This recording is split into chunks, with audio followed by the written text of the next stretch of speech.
Okay. Testing. We're back. Amazing. And the fire alarm is fixed as well.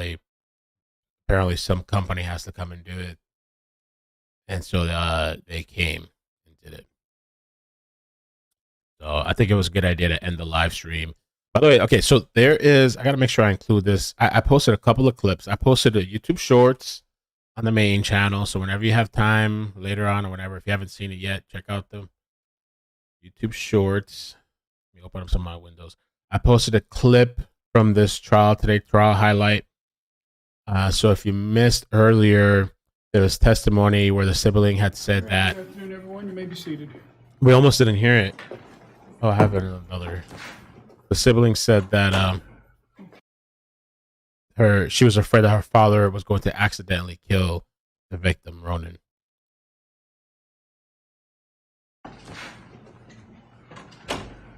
Okay, so we need to check the video on this. The video needs to exclude the witness box for this. With IT here. Let's see if there's different audio. Better. I think your camera's off. The video needs to exclude the witness box for this. So this might be. I'm wondering, guys, and I am gonna have to get up and leave like at 1:30, 1:40 to go pick up the baby. But I will leave the stream running. I am wondering if this is gonna be the victim testifying. Actually, let me use this other feed.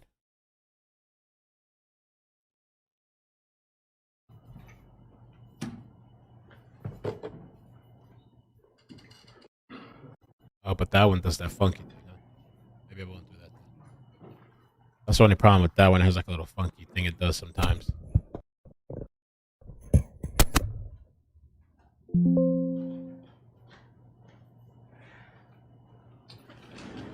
All right, we're back in session on state.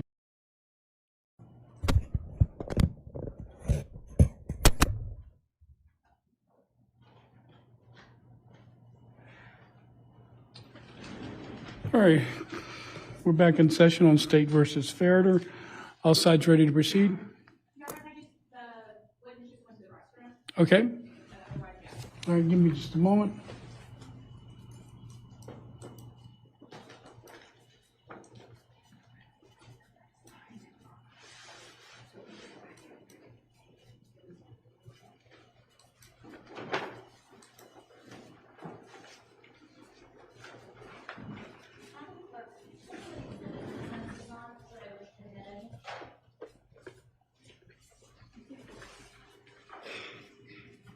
Number 14.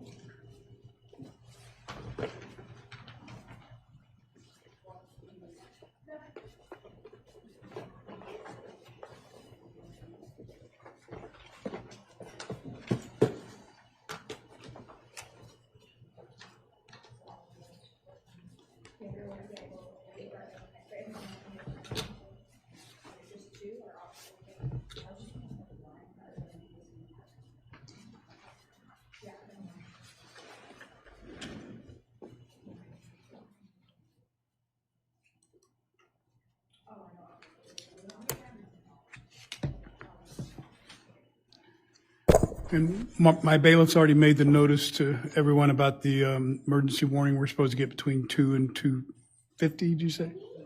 Yeah. Can we have I can't turn off my phone yet. I understand. There may be some phones that will hear the sounding, mine included, because I have to keep mine for messages from my judicial assistant. So I'm not going to require that you turn it off. So, but when they go off, don't anybody panic because it's just yeah.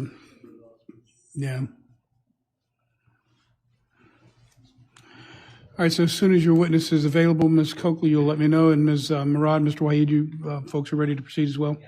Okay.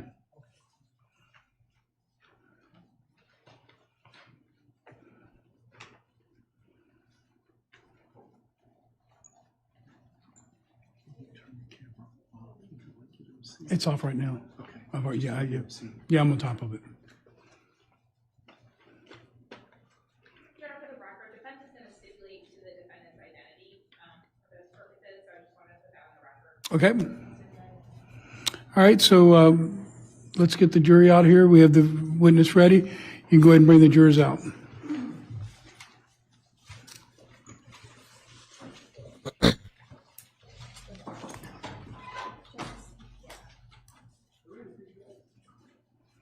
Okay. Let's see what we got. Welcome back, everybody. Welcome back. All the people that made it back. Not in the next witness. I'll need that again, but that's next witness. Is it a Zoom testimony? No, Julie, but thank you we're so gonna much. publish some. Oh, that's fine. Yeah, you can use that at your leisure. Julie, thank you very much for the PayPal. Appreciate that. Thank you so much. Julie sent, please help Mel. He's a wonderful, caring, and keeps victims and families and their families so that we can see and share. Wonderful gentleman. Gotta find out how to pull up the full message. Jury entering. All rise. Thank you, Julie. That's Dr. Edward Moskowitz. I'll get it in a second.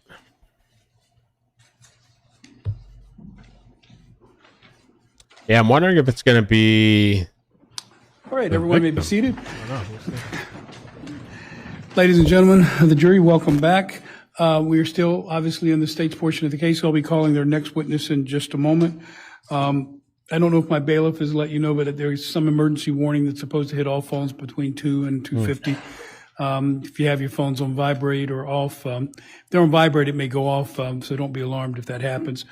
For those persons that are viewing these proceedings on Zoom, this proceeding immediately beginning in just a few moments will be covered by audio and only a video portion of the attorneys and the gallery.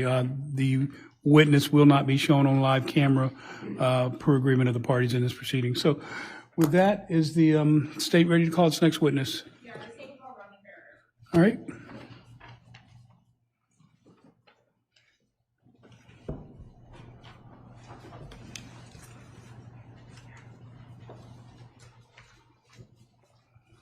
Do you swear or affirm that the evidence you're about to give will be the truth, the whole truth, and nothing but the truth? Yes, ma'am.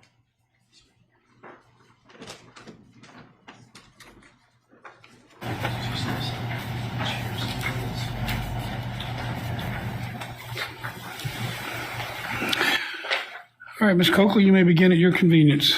Can you please tell the jury your name? My name is Ronan Ferriter. What's your middle name? Ty Ferriter. Do you sometimes go by Ty? Yes. Among your friends and your family? Yes. Okay. How old are you? 16. What's your date of birth? 09/07/2007 by the Vietnamese government. Is that where you're originally from? Yes. Approximately how old were you when you came to the United States? 1.5 years old. I came here in February of 2009. Okay. And how did you end up coming here? I was adopted by Tracy and Tim Ferriter. Okay. And you came, and then that's when you came for the first time into the United States? Yes. Now today, what grade are you in? 10th. What, in school, what kind of classes are your favorite right now? Math and science. Okay. What kind of math classes are you taking? AP calculus. Okay. What about science? AP chemistry for the final arts. Okay. And so you have that big AP test at the end of the year? Yes. Do you know what we're here to talk about? Yes. Okay. Is this something? How do you feel about having to come in here and talk about this?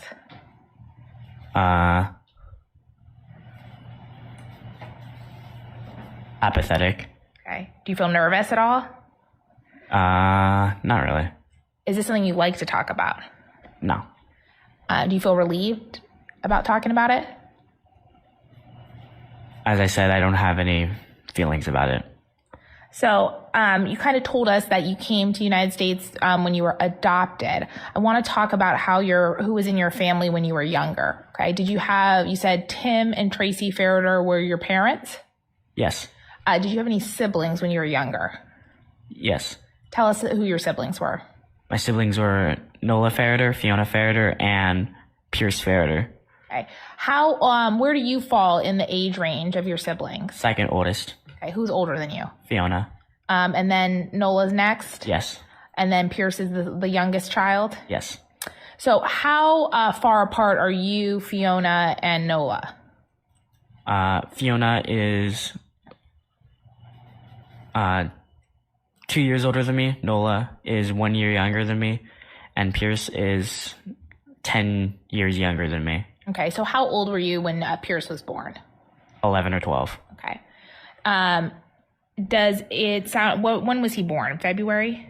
He was born in February of, yeah. Yeah, around the 2017-ish? Is that right? Or am I wrong? Let me think. What grade were you in? I was in 5th grade. Okay, you were in 5th grade, so you were in elementary school about the time that he was born. Yes. Okay. So 10, 11, around that age? Yes. Now,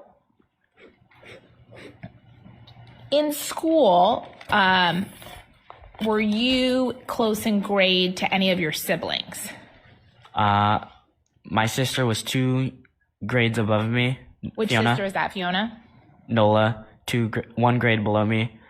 And Pierce, not applicable because he's not in school yet. Okay.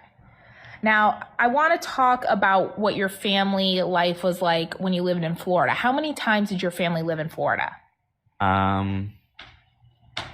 Twice. Twice. When was the first time? When I was first adopted until we moved to Arizona. Okay. How old were you approximately when you moved to Arizona? I just finished 3rd grade. Okay, so you were in Arizona, you were in Florida until the 3rd grade. Yes. And then in the 3rd grade is when you first were in Arizona. Yes. How long did you stay in Arizona for? I stayed in Arizona for about 4 years. Okay. Until halfway through 8th grade. Okay. So Arizona is 3rd grade through halfway through the 8th grade year. Yes. Okay. And so the first time you were in Florida, you were real young, like small elementary school age. Repeat the question. Is it fair to say that the first time you were in Florida, you were very young? It was young elementary school age. Yes. And then Arizona was elementary school and the very beginning of middle school. I was there until my middle year of 8th grade. Until the middle of 8th grade. And then you moved back to Florida. Yes. And so when you moved to Florida the second time, you were in the middle of 8th grade. How old were you? It was about 14 years old, seem right? Yes. Now, when you moved back to Florida, what time of year was that? Somewhere in December. Okay. So somewhere in December of the middle of your 8th grade year. When I moved to Florida? When you moved to Florida the second time? Yes. And where in Florida, like which town did you move to? I moved to Jupiter. And is that where your family's house was in Jupiter? Yes. And so did your whole family move with you? Yes. And what school did you start at? I started at Independence Middle School. Is that a school in Jupiter? It's a school in Jupiter. Was it close to your house? Yes. Now, I want to talk about kind of how your family was run with Tim and Tracy, the defendants. Who was the person in your family who was in charge of setting the rules? Tim. Okay. Who was the person in your family that was in charge of deciding kind of what kind of punishment you would get? Tim. And who was the one that kind of decided how you would be treated, the person in charge? Tim. Now, did Tracy also go along with and support what Tim did? Yes. Was it an option for you if you disagreed with a rule or if you wanted to discuss the way you were being treated? Was that something that you could have a discussion with the defendant, Tim? No. Now, talk to me about when you moved to Florida. What was the house like? The house when I moved back to Florida in 2021? Yes, December 2021? Yes. Yeah, how was the house like? So the house had a 2-car garage. It had 3 bedrooms, 1 office, and 2 bathrooms. And we also had 2 living rooms and a backyard. Okay. Tell us who had the bedrooms. Who had what bedroom? Fiona had a bedroom, Nola had a bedroom, and Pierce had the office as a room, and Tim and Tracy had a room together. Okay. I want to talk to you for a second about something that's already been entered into evidence, and see if you recognize, or we can talk about some of these photographs, okay? Okay. Permission to approach, Your Honor, what's already been entered into evidence as states 3A through C. Granted. Okay, so I'm showing you this is already in evidence. The jury's already seen it. States 3A through C. Do you recognize what room we're looking at? Yes. Which room is that? It is Pierce's room. Okay. Now, in these pictures, there's like some mattresses on the floor in Pierce's room. Is that what it was like when you were living there? No. Were those mattresses on there? No. In the floor? Do you know where those mattresses were? That mattress was in either, if it's an inflatable mattress, it was in storage or in my room. If it was an actual mattress, it would come from my room. Now, you mentioned that there was, thank you. You mentioned that that Nola had a room. Yes. Fiona had a room. Your parents had a room. And Pierce had the office. Yes. Where did you sleep? I slept in an 8x8 room in the garage. Okay. Was that room built into the garage?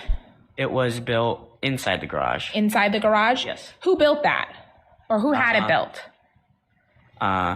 Timothy hired a contractor to build it in December of 2021. Okay, and how do you know that? Because I was kept in their closet and I overheard the conversation of them having to build it. Okay. Now, I'm going to approach something that has been entered into evidence already as states 9. Okay? You may approach. And you can approach freely. I'm showing you what's already been entered into evidence as states 9. What does that show? This shows the room. So is this a picture of the garage kind of from the outside? Yes. And then in there, can you see the back wall of the room? Yes. Is that the room that you're talking about that you stayed in the defendant's home in Jupiter? Yes. I want to talk about what it was like in that room. You said it was about 8 by 8. Yes. Did it have a concrete floor, or what was the floor like? So the floor was concrete, but I used these little 16 by 16 inch mats of carpet to put down on the floor, so it wasn't so hard. Okay, so it had a concrete floor, but on top there was a carpet laid on top of it. Yes. What kind of furniture did you have in that room? I had a desk and a bed.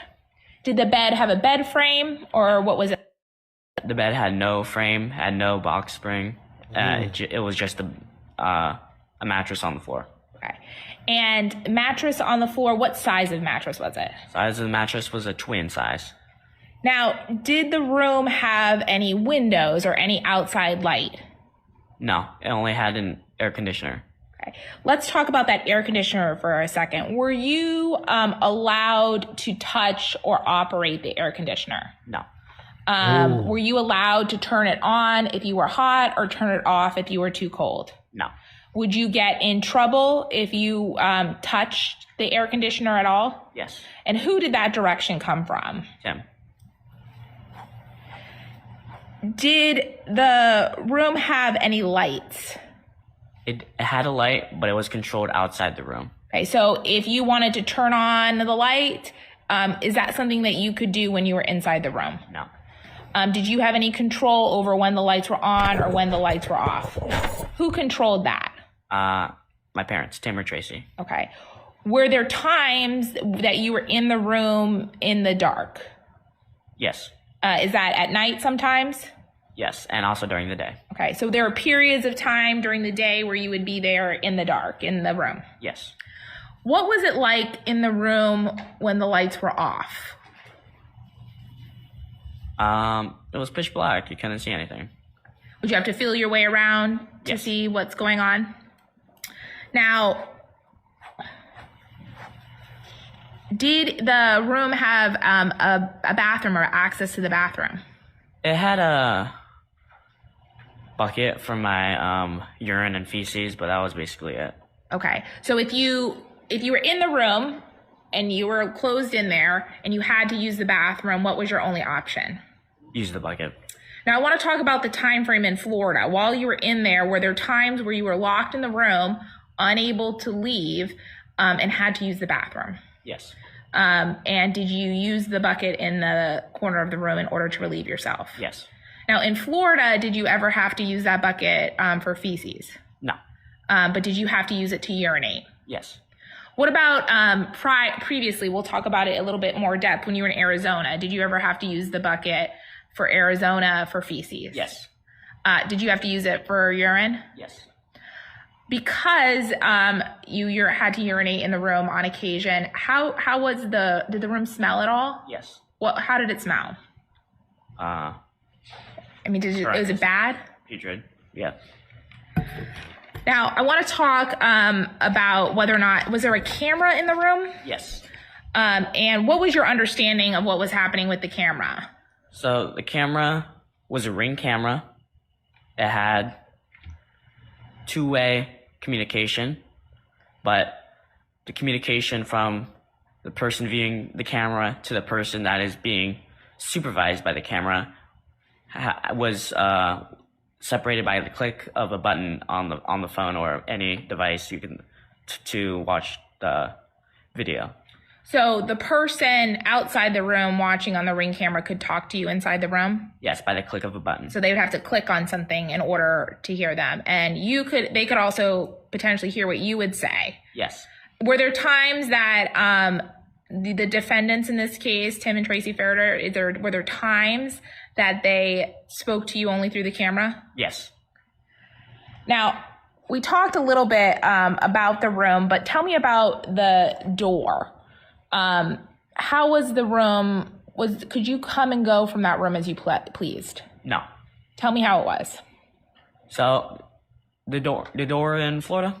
In Florida. All right, the door in Florida of December of 2021 to January of 2022. Yes. Yes. It had a normal lock on the handle and a deadbolt also. Okay. Which side of the door was the normal lock on the handle? The outside of the room. Okay. And what about the deadbolt? Also outside the room. So when you were inside the room, were you able to open the door if it was locked? No. Okay.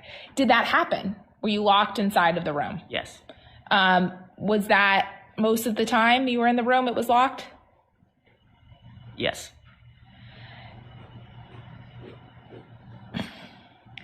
Now, when you were in the room, were you always given access to water when you were locked inside the room?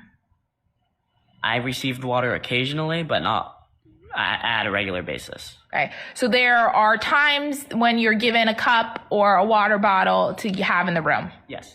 But there are also occasions when you're locked inside the room without anything to drink. Yes. Okay. And what about food? Did you ever eat any of your meals in the room? I ate a majority of my meals in the room. If you were in the room and you didn't have any food at that time and you were hungry, did you have the ability to get additional food? No. Is that something you were allowed to do, to go in the kitchen and get a snack or get additional food if you were hungry? No. If you did that, what would happen? I would get. Would you get punished? Yes. Ronan, did you like being in that room? No. Did you want to be in the room? No. How did it make you feel? To me, being locked in a room, it's dehumanizing. It's almost as bad as genocide. It's saddening to abuse a child that was just acting like a child, never thinking of what an adult would think to do to a child that would succumb his or her efforts in daily life to succeed, suffering from emotional pain, suffering, trauma. So were you, did you have a choice about whether or not to go in that room? Like, were you forced Yes. by Tim and Tracy Ferriter to go into the room? Yes. If you resisted or, didn't follow their directions, what would happen? I would be put in the room by physical force.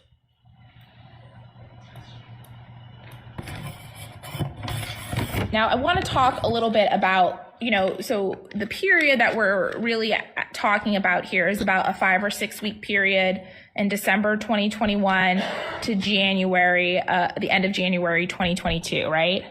So I want to talk about what the majority of your life was like in that room in Florida. And just so we're clear, when you moved from Arizona, was the room there and ready for you? Yes. So you never stayed anywhere else in the house? No, the room was not ready for me in Arizona, but it was ready for me in Florida. In Florida, I'm so sorry. When you came from Arizona to Florida, the room had already been finished being specially constructed for you? Yes. Okay. Now, I want to talk about kind of what your typical school day was like during that time period. All right. Typically, just on average, what time of the day would you be woken up? I'd be woken up around 6:30 to 7 o'clock. And how would you be woken up? Like, how would it be wake up time? Did you have an alarm clock? Would you naturally wake up? How would that happen? Tim and Tracy would unlock my door. Okay, so someone would come in? Yes. Would your lights have been off and you be in the dark Yes. before that? At that point, would you be given the opportunity to go to the bathroom? Yes. If you had to use the bucket at that point, sometime during the previous night, what would happen? I would dump it into the bushes behind the house. Now, you said that you would wake up sometime between 6, they would wake you up on average between 6 and 7 in the morning. Yes. You would get to go to the bathroom. What would happen when you were done going to the bathroom? I would be put back in my room or doing household chores around the house. When you were put back into the room, you be locked in? Yes. And at this point, would you get dressed for school? Yes. Where were your clothes kept? Outside the room. And so when we say outside the room, like in the garage, Yes. would you get breakfast? Occasionally, yes. Okay. So were there times, some of those days that they didn't give you breakfast? Yes. But were there also lots of days where they did in fact give you breakfast? It wasn't a lot. It was probably 50-50. Okay. When you would get breakfast, would that be out in the kitchen with the rest of the family, or where would it be? It would be either outside or in my room. Okay. And when you say outside, you mean outside the house? Yes. When it was in the room, what typically would you get for breakfast? Peanut butter and bread and a fruit or something. Okay, a fruit like something like a banana? Yes. And so when you say peanut butter and bread, do you mean just like peanut butter on 2 slices of bread? Yes. And those would be brought into your room? Yes. And you would have it in the room? Yes. Would that be the breakfast almost every day? Or would there be variation? It'll be the same breakfast every single day. Now, while you're eating breakfast in the room, would you have to have anything to do in the room, or what would be happening before you go to school? I had a sleeve of books and textbooks, but that's all I had. Okay. Would there sometimes you do homework in the morning? Yes. What time approximately, so would you be in the room from the time you got let out at 6 and 7 in the morning until it was time to leave for school? Yes. What time approximately do you leave for school? 9 o'clock. And then you get to school? Yes. And school's pretty close, right? Yes.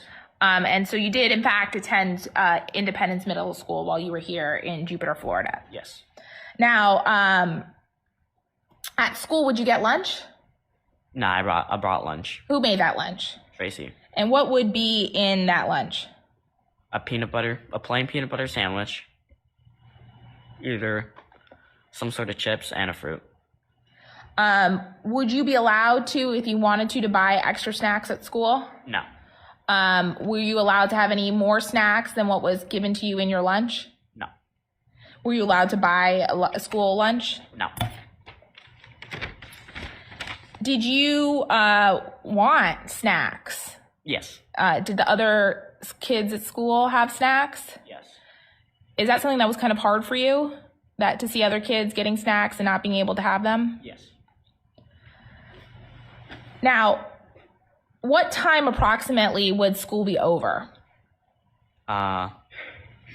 3 o'clock, And what time would you get home from school? around 3:30. And then when you would get home from school on most days, what would happen? I'd be put back into my room. Okay, and when you say put back into the room, are you locked in the room? Yes. And would you have been allowed to leave the room during that time? Would you be allowed, or did I confuse you? Yeah. Yeah. Did you have the choice if you wanted to say sit in the living room and watch TV after school? Is that something that you could do? No. Could you be in the house? In the main house? No. Now, so you get back around 3:30, and then how long do you stay in the room in the afternoon? On most days, until 7 o'clock or dinner time. Okay. Would you eat dinner in the room or with the family? In the room. And are there some times on occasion that you would be allowed to eat dinner with the family? Yes. Most of the time, though, where were you eating dinner? In my room. And when you're eating dinner in the room, are you locked in the room? Yes. Are you, did they ever let you out before bed to go to the bathroom? Yes. Okay. Would that be kind of right before you went to bed? Yes. Sustain, rephrase. Okay. When would you usually be let out to go to the bathroom? At the end of the day? Like when Tim and Tracy go to bed, which is around 9, 10 o'clock. And after you're let out to go to the bathroom at night, what happened next? I was locked into my room. And then throughout the night, are you locked in the room? Yes. Now, when the defendants would go to bed, what happened with the lights? The lights were off or on. Now, in the room, I want to talk about we talked about what furniture you had. At some points during this time frame, did you have other things in the room? Well, I had my small selection of toys and just books. Okay, so books, toys. Toys. At some point, did some of those items get taken out of the room? Yes. And then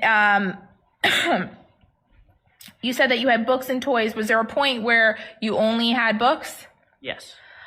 Did those books eventually, some of them get taken away? Yes. And how many books were you kind of left with? Like 2 or 3 textbooks. Were you allowed to have electronics in the room? No. Go ahead. Where's that?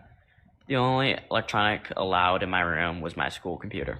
Were you allowed to have it in with you at all times? No. Just when you were doing schoolwork? Yes. When you had your school computer, were you allowed to play computer games on it at all ever? No. Is that something that a lot of middle school kids do? Yes. Is that something that kids would talk about doing at school? Yes. Did you want to play games on your computer? Yes. Now, we talked a little bit about the lights being off at night. Were there times where the lights were off during the day? Yes. And approximately when that would happen, how long would that go on for? Like, would it be for 5 minutes or would it be for longer than that? It'll be around for a couple hours. Now, I want to talk about other times in Florida. Were there times in Florida where you were in fact outside of the house? Yes. Or inside the house itself? Yeah, there were times where I was inside the house. There were some occasions where you were allowed to be in the living room. Yes. Is that what you mean? Or in the kitchen with the rest of the family? Usually I was just in the living room doing chores, or in the kitchen also doing chores. Now, was there time in Florida where you were outside of the house? Yes. What would you be doing outside of the house, mostly? Raking leaves, moving shelves. Yeah. Now, when you were outside of the house, are you under the direct supervision of your parents, or are you kind of out there by yourself? They had a camera to watch me, but it was another Ring camera. But otherwise, I was not supervised while I was outside. So you'd be outside of the house by yourself for periods of time? Yes. Now, were there a couple occasions where maybe you did get to play or interact with your siblings outside? Yeah. But for the most part, when you were outside, what were you having to do? Yard work, chores. And could you, when you were doing the yard work or the chores, if you got hot or you needed a drink of water, were you allowed to just go in the house and get those things? No. Were there times where the front door was locked and you couldn't get in? Yes. What would you have to do in that circumstance? Would you just have to wait outside, or was something else? Wait outside. Okay, until they decide to let you in? Yes. Now, I want to talk about, in Florida, were there instances where the defendant in this case, Tim Ferriter, acted towards you in a way that was physically aggressive? Repeat the question. Was there ever any physical aggression towards you in Florida? There was instances of grabbing and pushing, but otherwise, no. Okay. Physical contact such as punching, hitting, smacking. Right. None of that happened during the time frame in Florida. No. Were there times where he was verbally aggressive to you in Florida? Yes. What kind of things would he say to you? It would say, "This is a piece of You can spell it. SHIT. You better, you better pick it up." Yeah. Would he call you names? No. Would he yell at you? Yes. Would he scream at you? Yes. Did it appear to you, based on how he was interacting with you, that he was angry at you? Yes. And is the same true for Tracy? No. Now, because of his verbal aggression, did you have a belief as to whether or not he could, if you didn't listen to him, or that there was a risk, or were you concerned that he would be physically aggressive to you? I could safely assume that he could cause bodily harm to me. Overruled. And is that based on some of your prior experiences in Arizona? Yes. Overruled. I want to hear about Arizona. Now, I want to talk about Arizona now. Okay. That's where you lived immediately prior to coming to Florida. We ended up talking about Florida, about times where you were outside and couldn't come in the house. Did that happen in Arizona as well? Yes. Were you locked outside? Yes. Tell me about that. I had to move rocks and stones and shrubs and cactus around the lawn, but I was unable to go inside to eat or get water. Now, in Arizona initially, when you said I think we said that you moved there in early elementary school. Yes. You said, I think, around third grade. Yes. Initially there, did you have a room inside the house? Yes. Okay. Tell me how the rooms were initially when you moved to Arizona. So, do you want to describe the room? Yeah. All right. The room, it had a desk, it had a dresser. It even once had a coffee table for me to play chess, and it had a bed with a mattress, box spring, bed frame. Yeah. And Is that your room inside the house? yes. Okay. And during that time frame, is Pierce born at that point? No. When, at some point in Arizona, did they build a different room-like structure for you in the garage? Yes. And the defendant's the one that had that built? Yes. When approximately did you end up having to go into the garage room? About a week before Pierce was born. Okay. And you said that's about when you were in the 5th grade? Yes. Okay, so around 11 years old. And there, prior though, when you were in the room in the house, was that room, the room in the house, ever locked?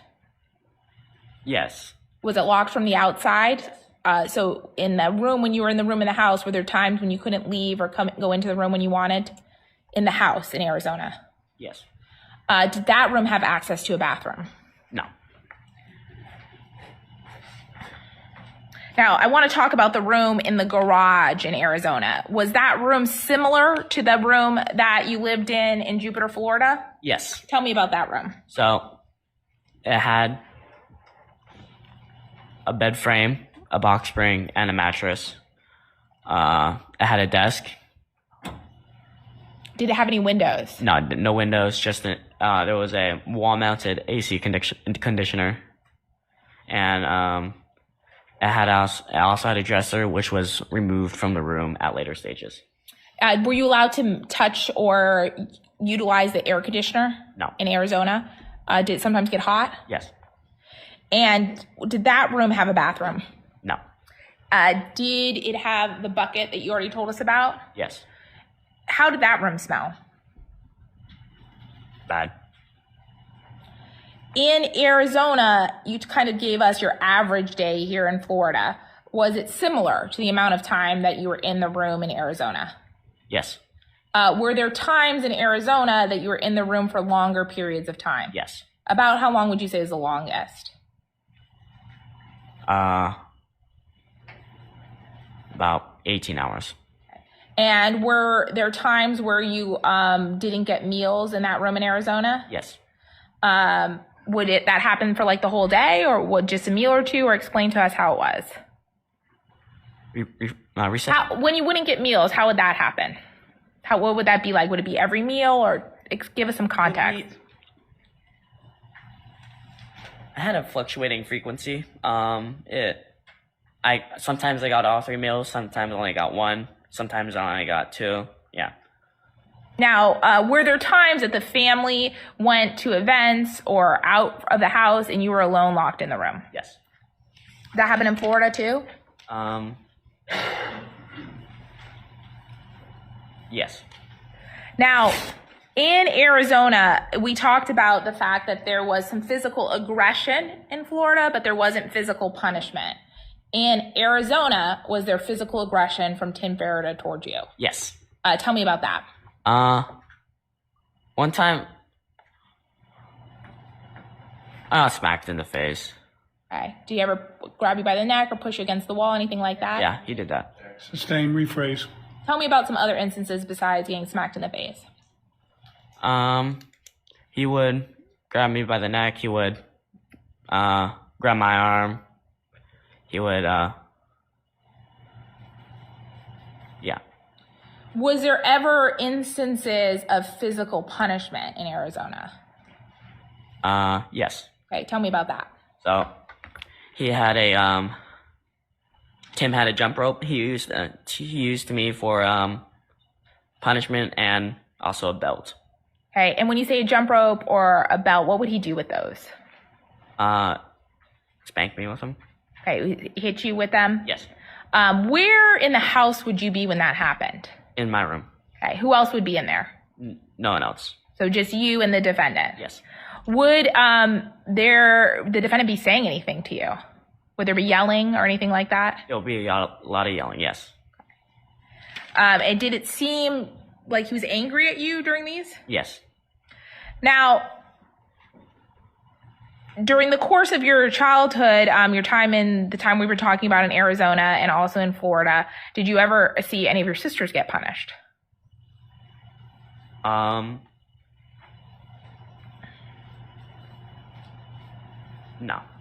Would they be punished or treated in the same way that you were for the same type of conduct? No. What was the difference? They got their phones taken away for like a day or 2. And what would happen to you? I would get locked in my room. Yeah. Your Honor, if I can just have a second. You may.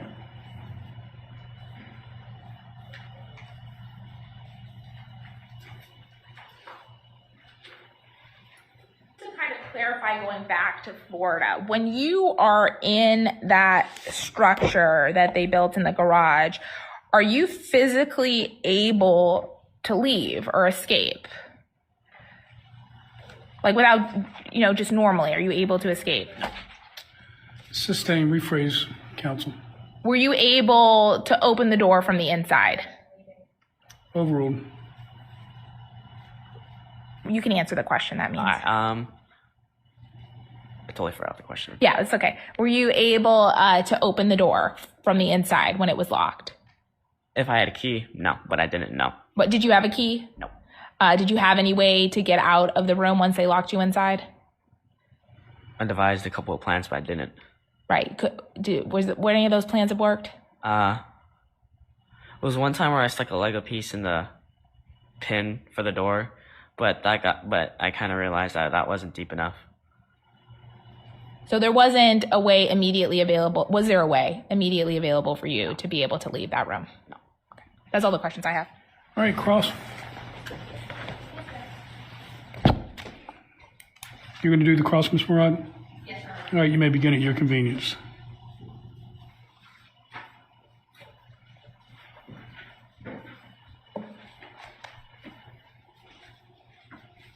Hi, Ronan. Hi.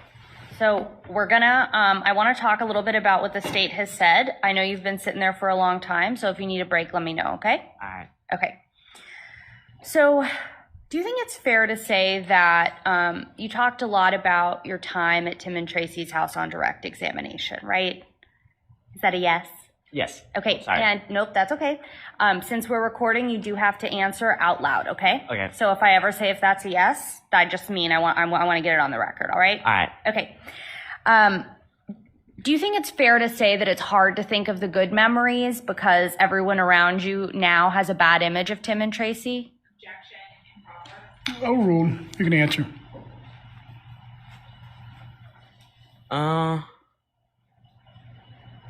We say that question again? Sure. Do you think it's hard to think of good memories when everyone around you has a bad image of Tim and Tracy in their mind?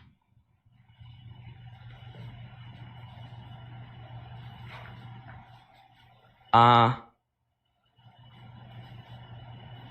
can easily recall the good times, but not.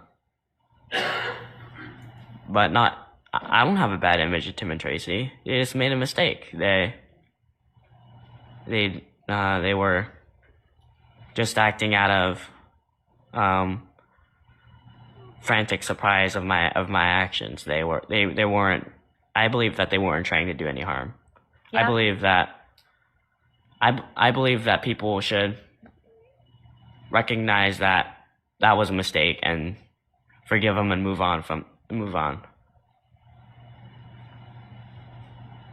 I appreciate that, Ronan. I want to talk a little bit about the family schedules that you all had in your house, okay? All right. So you have 3 brothers and sisters, right? Yes. Sorry. That's okay. Nola, right? Yes. Fiona. Yes. And Pierce. Yes. Pierce is a little baby. Mm-hmm. Yes. And right now he's probably about 2 or 3 years old. I think he's either 4 or 5. Okay. I'm sorry. I probably have the dates wrong. So Pierce, obviously, when he was a baby, Tracy took care of him a lot, right? Yes. And Tracy was the one who normally stayed home. Yes. And Tim worked a lot. Yes. Is it fair to say that Tim was, for the most part, Tim was the one that was working and Tracy was the one who was at home? Yes. And Tim also traveled abroad a lot for work. Yes. So you also have Nola, who is the sporty one. Is that fair to say? Yes. So she has softball, right? Yes. I think she played soccer too. She played soccer in Florida before we moved to Arizona. Oh, okay. But softball was her main thing. Yes. And she would have a lot of practices, right? Yes. You would go to some of those practices. And Fiona would go to band. Yes. And she also, I think, did concert band, right? Yes. So there was marching band and concert band. Yes. And Tracy would be responsible for driving her around to this stuff as well. Yes. You had your activities. I know you tried track, right? Yes. I think in Florida you did chess for a little bit. Yes. So Tracy's kind of running around trying to keep everybody at their various activities. Is that fair to say? Yes. Okay. You did this with the state, but I want to establish a little bit of a clear timeline for the jury. So you were adopted in, I have the date in front of me, in 2009? Yes. Okay, great. So you're adopted in 2009, and then your family lives in Florida when you're a baby, right? To be honest, we didn't. I don't know where I lived between in my younger years, because I can't remember, because I was a toddler. Fair enough. But Will you take my word for it that for a couple years you were? Sustained. You remember living in Arizona after that, right? no, I remember living in Florida. Then I moved to Arizona. Then I moved back to Florida. That's Okay. all. That's all I remember. Okay. So you're in Arizona from about you're about 11 or 12 all the way up to December of 2021. Is that right? Yes. I'm sorry, I think you were a little younger, but all the way up to December 2021, and then you moved to Florida, right? Yep. And you ran away around end of January 2022? The most recent time. Yes. Okay. So the time frame we're talking about that you stayed in Florida most recently in Tim and Tracy's house was end of December 2021 to end of January 2022, right? Sorry, I'm distracted. Say that again. That's okay. When you all moved to Florida, the most recent time, it was about Christmas time, December 2021, all the way to end of January 2022 when you ran away, Yes. right? Okay. And when you moved, I assume there was no school because it was Christmas time. Yes. And your family was moving boxes, trying to get everything packed up, right? Yes. Okay. And then after that, you pretty much started school after the Christmas holiday. Yes.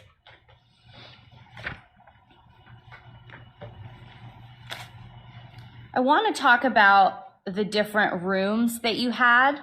We'll start with Arizona, okay? All right. So the first room you had, not the first room, but what the state was talking about was a room inside the house in Arizona that ultimately had a lock placed on it. Is Yeah. that right? Yes. And that room had a lock placed on it while Tracy was pregnant with Pierce. Yes. That room had a window. Yes. It had a desk. Yes. It had a dresser. It had a bed. Yes. And it had a closet. Yes. And you said it also had a coffee table for you to play chess, Yeah. which you're still really good at, right? Mm-hmm. Okay. And that door was not always locked. No. There were times that you could move in and out for freely from that door. Yes. Okay. The next room is a week after Pierce is born. About a week? I think I'm we're sorry, a week before. Yeah. Sorry, a week before Pierce is born. Is that right? Yes. Okay. And that room was built in the garage. Yes. Now, you and the girls, by that I mean Nola and Fiona, had previously, not this room, but used the garage to like watch movies and stuff, right? Yes. But this garage room was built specifically for you. Yes. And it had a bed, Yes. it had a desk, Yes. and it had a dresser. Yes. And you think it was about an 8x10 or 8x9 room as well. Yes. It also had stuff on the walls, right? Yes. I think you had like a periodic table on it. Is that a yes? Yes. But then sometimes you would get angry and rip that stuff off the Yes. walls, right? Yes. Tim and Tracy never took that stuff off the walls. And that room also was not always locked. That room was always locked. Okay. So it's your testimony that at no point could you sort of move freely in and out of that room in Arizona. I cannot. That door was always locked. Now I want to take you to the room in Florida, which was built in December of 2021, okay? All right. That was an 8x8 room, right? Yes. That room also had a bed, a desk, a dresser, right? No dresser. No dresser, I'm sorry, just a bed and a desk, right? Yes. And then the clothes you said would actually be kept outside the room. Yes. And part of that was because you would sometimes hide electronics in there, right? Yes. And you have like ripped up your clothes before too? I only done it once, and that was in Arizona, but I don't rip my clothes. Okay. But not on a regular basis. All right. But sometimes when you get angry, or at least one time, you did rip up all your clothes. Yeah. And that bed, I know the state said you moved in December. In that Florida room, you were warm enough?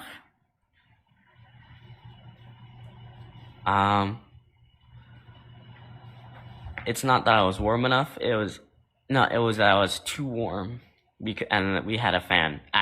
We put a fan in my room. I see. So you had you had sheets and a bed, right? Or like sheets and a pillow.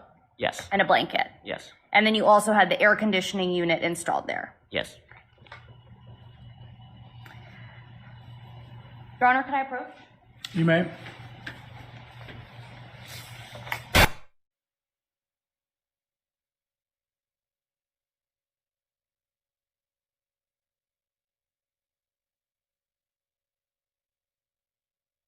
Approach me. Oh, sorry. I meant the witness. I was wondering. I was like, why the background noise? I didn't see anybody moving toward me, so I assume you meant the witness. Ronan, I'm going to hand you, this is a little bit of lawyer's talk, what I have marked as Defense Exhibit 15 for identification purposes only, okay? Do you see that photo right there? Yes. Is that a photo of you?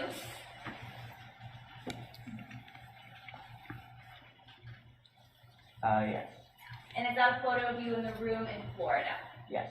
And I think that's early on before you had some of the stuff removed from your room, right? Yes. And is that a fair and accurate depiction of, at least at one point, what that room looked like? Yes. At this time, defense moves to admit Defense Exhibit 15 into evidence, starting hallmarks of identification. Any objection? No, Your Honor. Court receives and accepts Defense Exhibit 15 in evidence without objection. May I publish it to the jury? You may.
So, Ronan, in this photo, Ms. Murad, see that- carry the mic when you're walking away.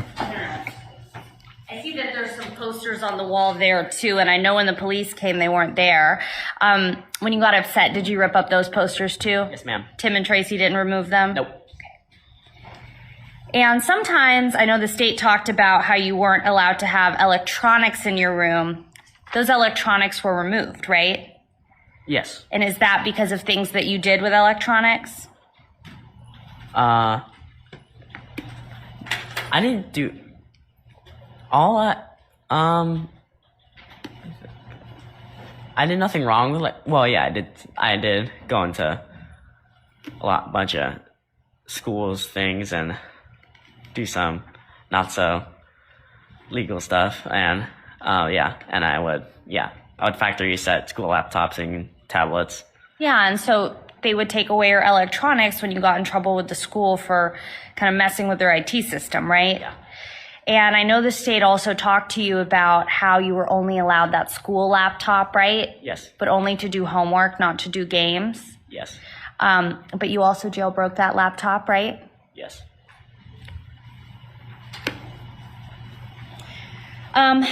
The first thing you said to this jury was that Tim and Tracy made a mistake based on trying to respond to your behavior, even if they didn't handle it correctly. Is that fair to say? Yes.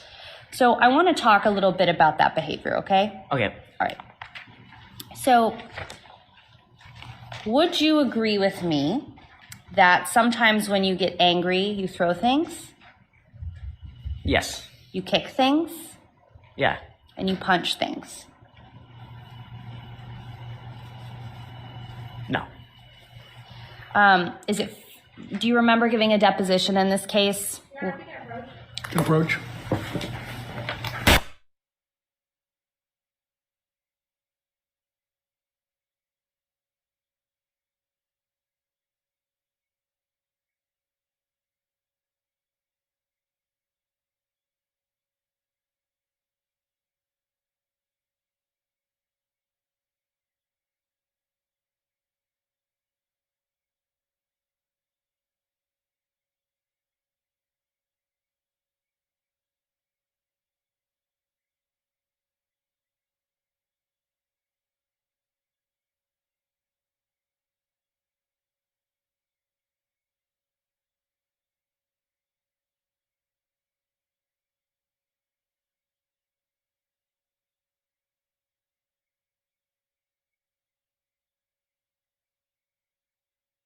All right, so the question's withdrawn.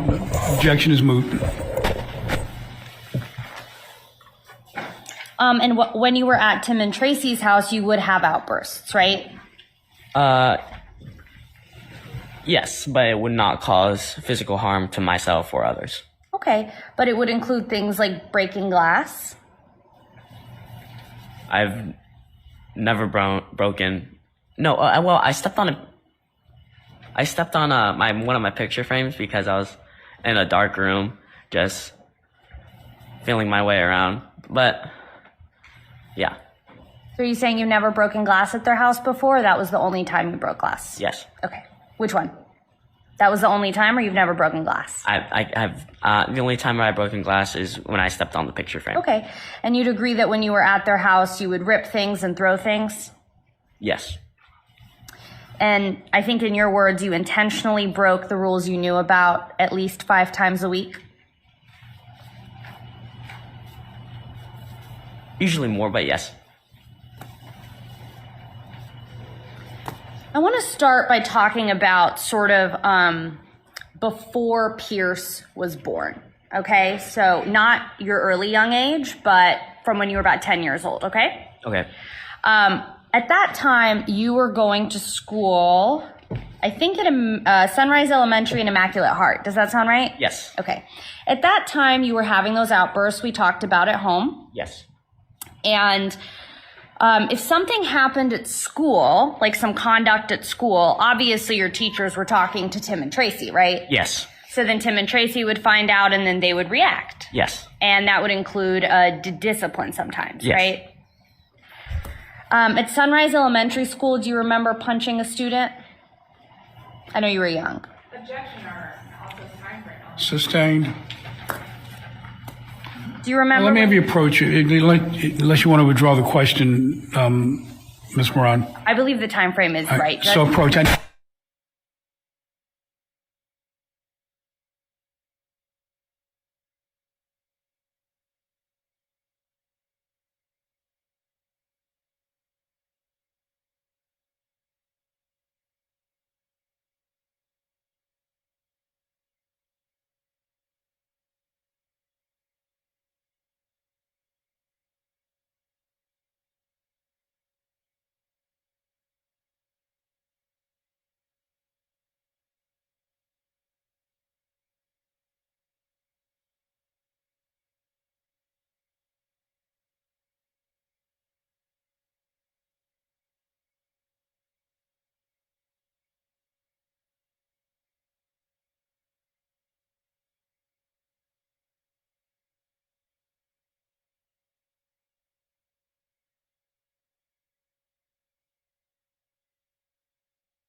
right, so the objection's overruled. You may, do you still remember the question, sir?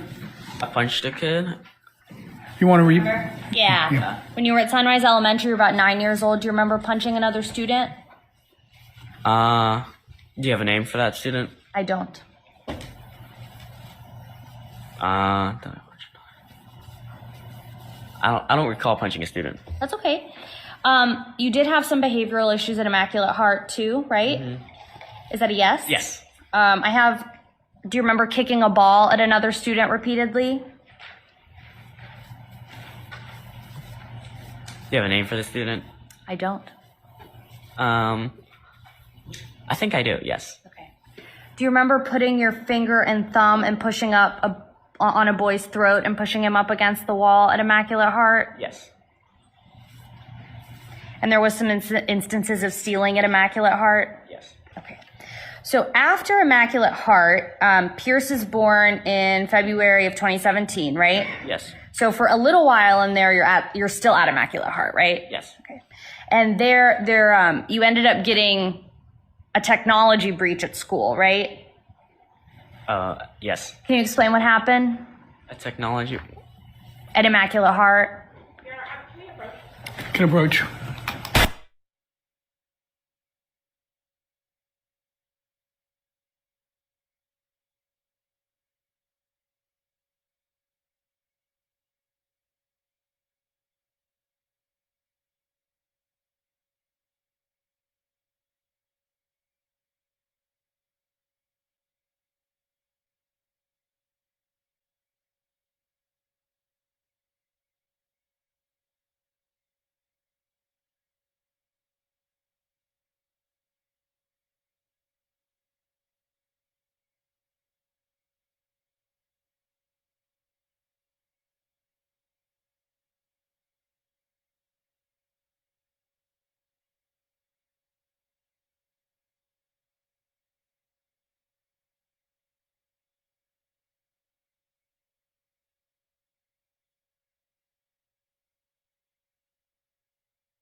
All right, so the objection is overruled in part and sustained in part, and you may proceed in accordance with the court's ruling. Ms. Murad. Thank you. So when your parents found out about that technology breach that you had at Immaculate Heart, how did they respond? Hold on a second. Honestly, I forgot. That's okay. Is it Mark, fair can you to... hold on a sec, because I need to Sure. focus on you and him, so That's I okay. can't do it.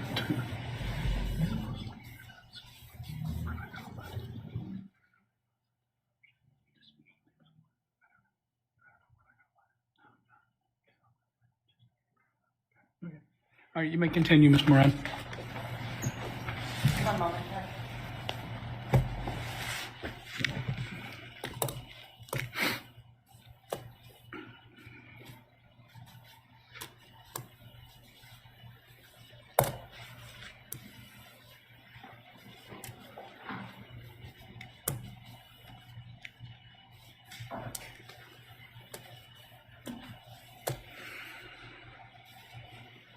And so because of that technology breach, you were restricted from technology at home too, right?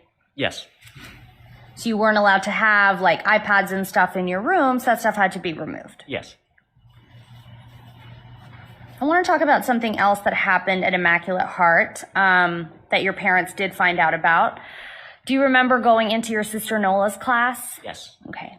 So on that day, I think tell me if I'm wrong, you were mad at Nola? Yes. And you had pretended that a teacher told you that it was okay to, you went into Nola's classroom, right? Yes. And her teacher was Miss McCoy, if you remember? Yes.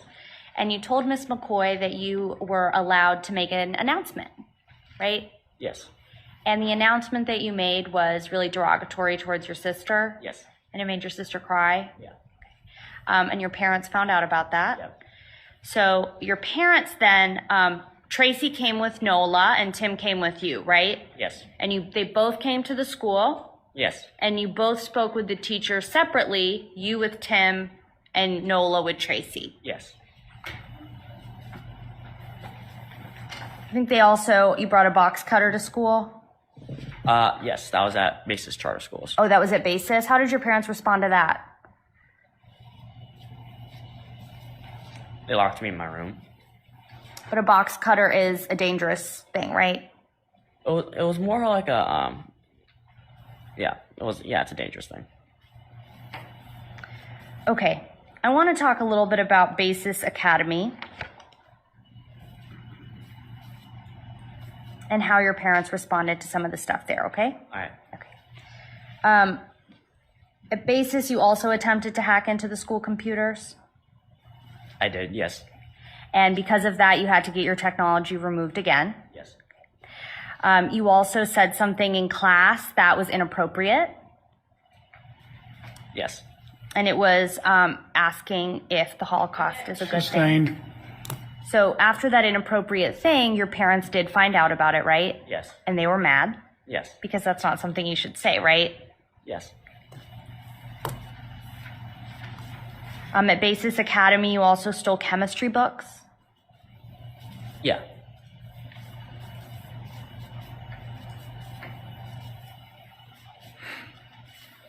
You stole a student's tablet? No.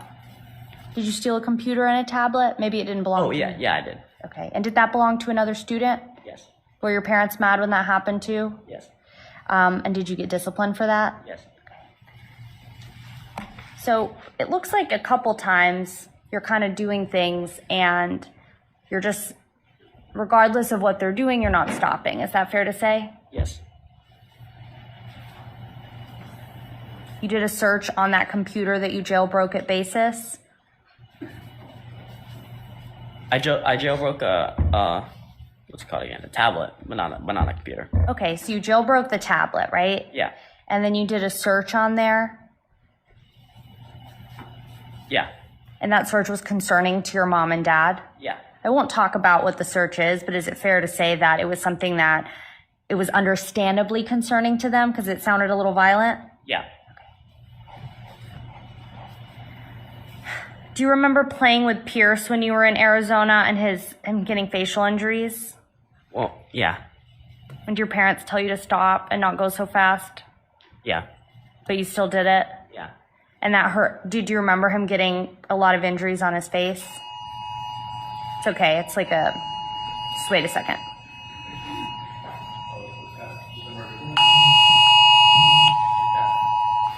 The test.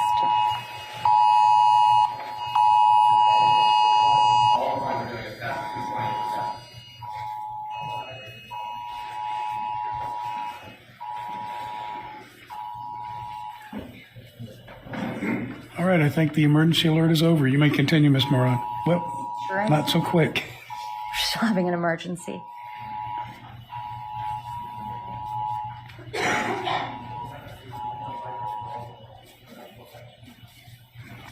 All right, I think it's safe now, Ms. Moran, to continue.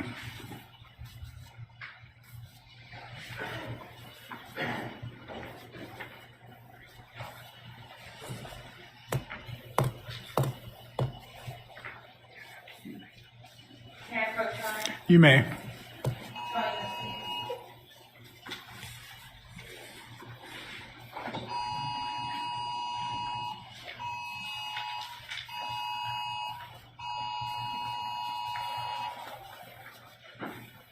Go ahead. May I approach the No, witness? yeah. I'm showing the Yeah, I'd already said yes. You must not have heard me. What was the emergency? I'm showing you what I have marked as Defense Exhibit 16 for identification purposes only. Is that a photo of Pierce?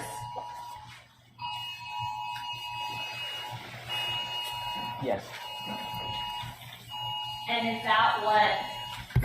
is that what Pierce's face looked like after he fell off that bike? Yes. Is that a fair and accurate depiction of what his face looked like after he fell off the bike? Yes. Your Honor, at this time, the defense would seek to move into evidence Defense Exhibit 16, striking all marks of identification. Any objection? No. Court receives and accepts Defense Exhibit 16 in evidence without objection. So it looks like Pierce was a baby when this happened, right?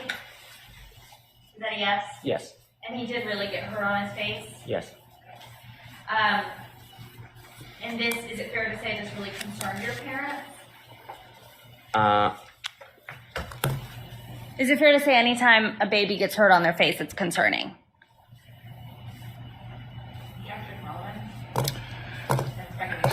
Sustained as to that question, you can rephrase it in a way that's proper, Ms. Moran. How did your parents respond when this happened to you?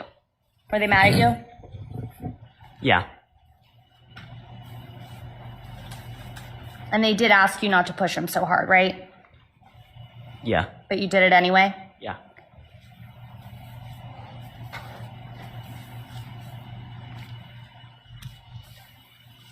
While you were in Arizona, do you remember your friend Ariana? Yes. And you went to Ariana's house, right? Yes. And you pretended to tutor her, or were you actually tutoring her? I actually tutored her. Yeah. And you stole her dad's credit card, I stole I just memorized the numbers. That's it. and then you used his credit card. Yeah. And when your dad found out about that, he did sort of like grab you and get mad at you because of what you did, right? Yeah.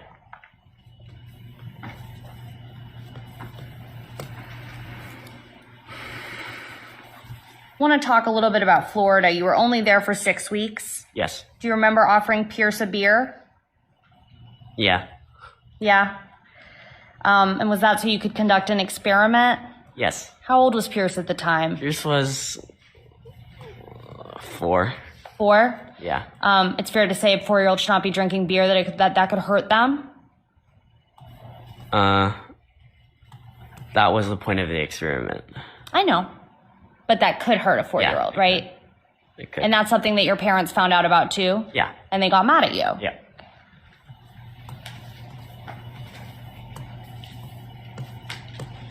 When you were at school in Florida, what school did you go to in Florida? After I came back from Arizona, Yes. I went to Independence Middle School. So when you were at Independence Middle School, you had an incident where you, pretended to be, you went into a classroom of a teacher, right? Yeah. A teacher that you don't know? Yeah. And that you pretended to be a member of the school board? Yeah. And you convinced that teacher that you were in fact a member of the school board? Yeah. And you told her that you were grading her that day? I wouldn't say grading, but critiquing her. Or evaluating her, right? Evaluating, yeah. And that's something, I mean, it looks like you're pretty good at kind of pretending sometimes and telling stories. Objection, Your Honor. Sustained, rephrase. Is that would you characterize yourself as someone who likes to pretend sometimes? Yes. And tell stories? Yes. And those stories can be really detailed. Yes. You like to add details to those stories? Yes. Do you think sometimes you have an impulse to tell stories and kind of make something up for people to believe? Yes. Overall, That's a yes? you can answer. I think you did answer. Yeah, yes. he did. Bro. Do you also have a method of picking sort of which adult is going to be easiest to influence for you? Objection, Your Honor. Improper and also relevant. All right, you need to approach on that. Yo, did I just hear that right? I just got home, but I've been listening. Got the baby. They say he did an experiment on a 4-year-old child and gave that kid beer? Listen.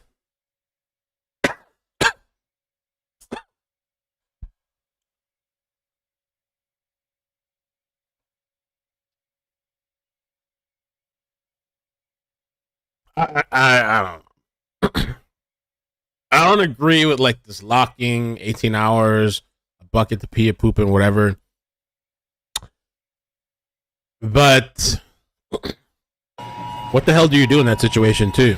I don't know. All right, the objection sustained. I have more to say though. Ms. Moran. I have more. I'll give you my thoughts. The fuck? Sorry, no cursing.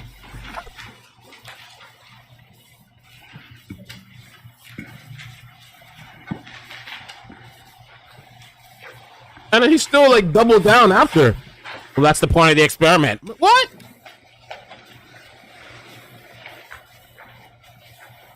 All right, Ronan, I want to talk a little bit about some of the, I'm not going to get into the specifics, but you remember that your parents did take you to doctors, right?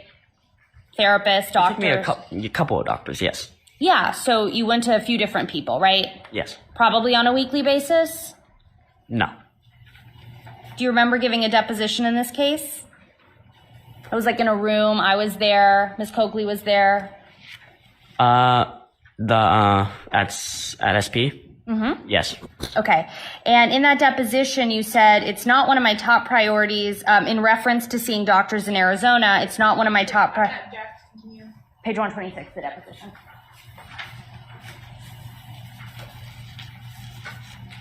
What's the legal basis of the objection, Ms. Coakley?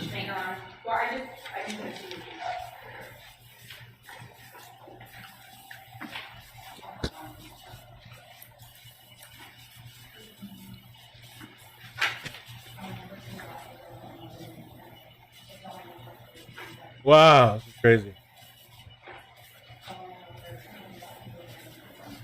See, the thing I'm thinking. Oh, I'll wait. I need to address the objection. Are you making? I'm fine now. You're fine. Okay. All right, you may proceed, Ms. Moran. Okay. So in that deposition, you said it's not one of my top priorities to think about people that I meet like once a week. And that was in reference to seeing doctors in Arizona.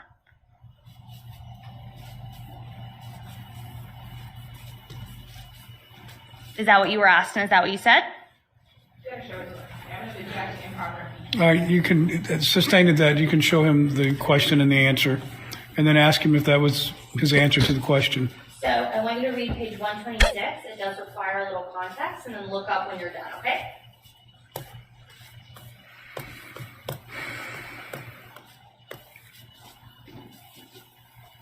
You guys are tripping. I must have made a mistake, I said. Okay, but that is what you said in that deposition, right? Yeah, but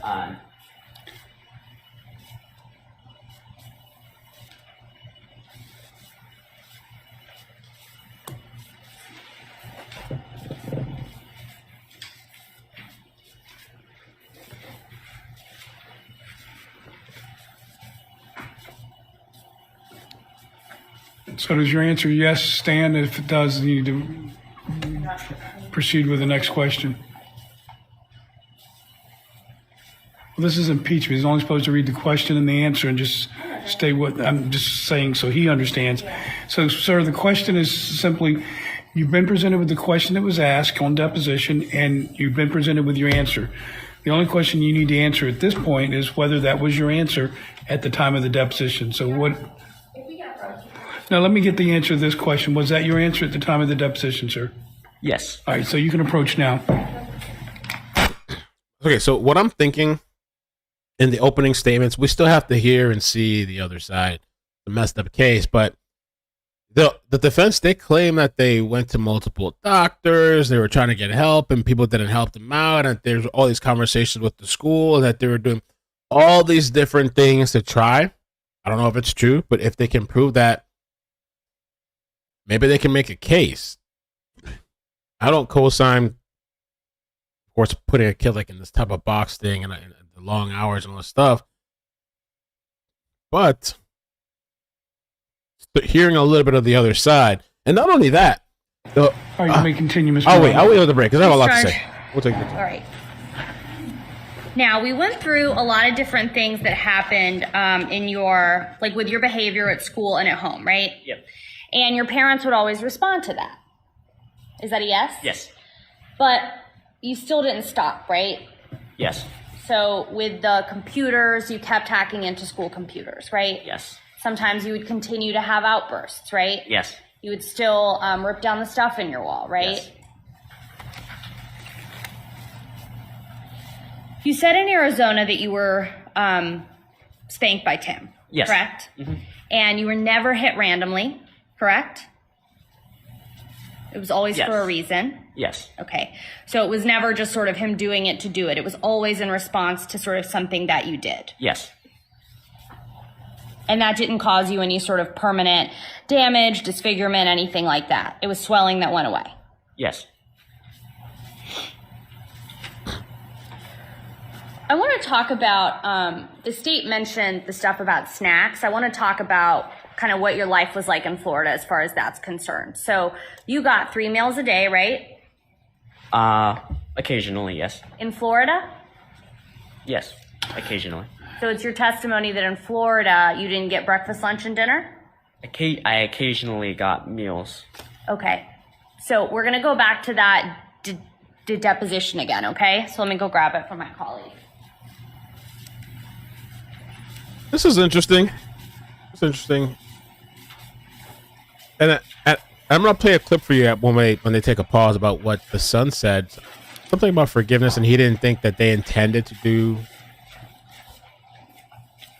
wrong or something. I forgot the exact thing, but I think that's going to be a big factor too. Your mom packs your lunch every day? Ms. Murad, when you reach a good stopping off point, I want to take a 10-minute break for the jury. You can take Because it right now. we've been going about an hour and a half, so I want to give them a 10-minute break. Hey, I got like a break every All hour. right, so let's do that now, and then just hold your question. You can pick back up with it when we come back. All right, so court is going to take a recess. Now it's about 2:31. We'll break until 2:45.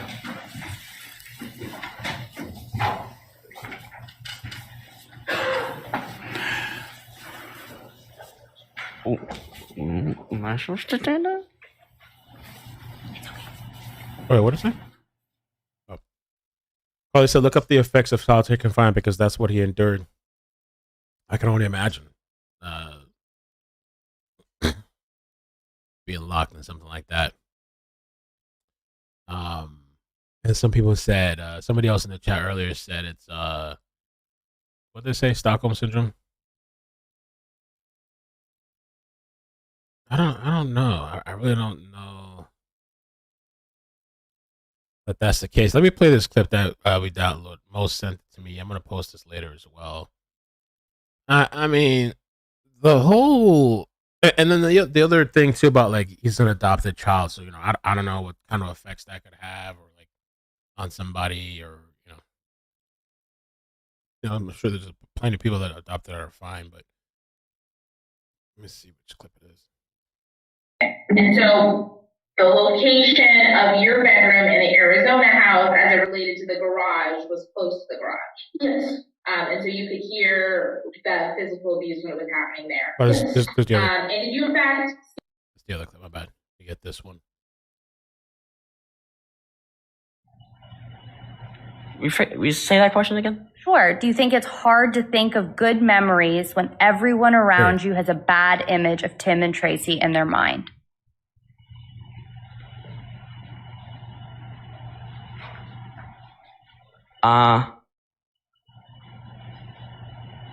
I can easily recall the good times, but not.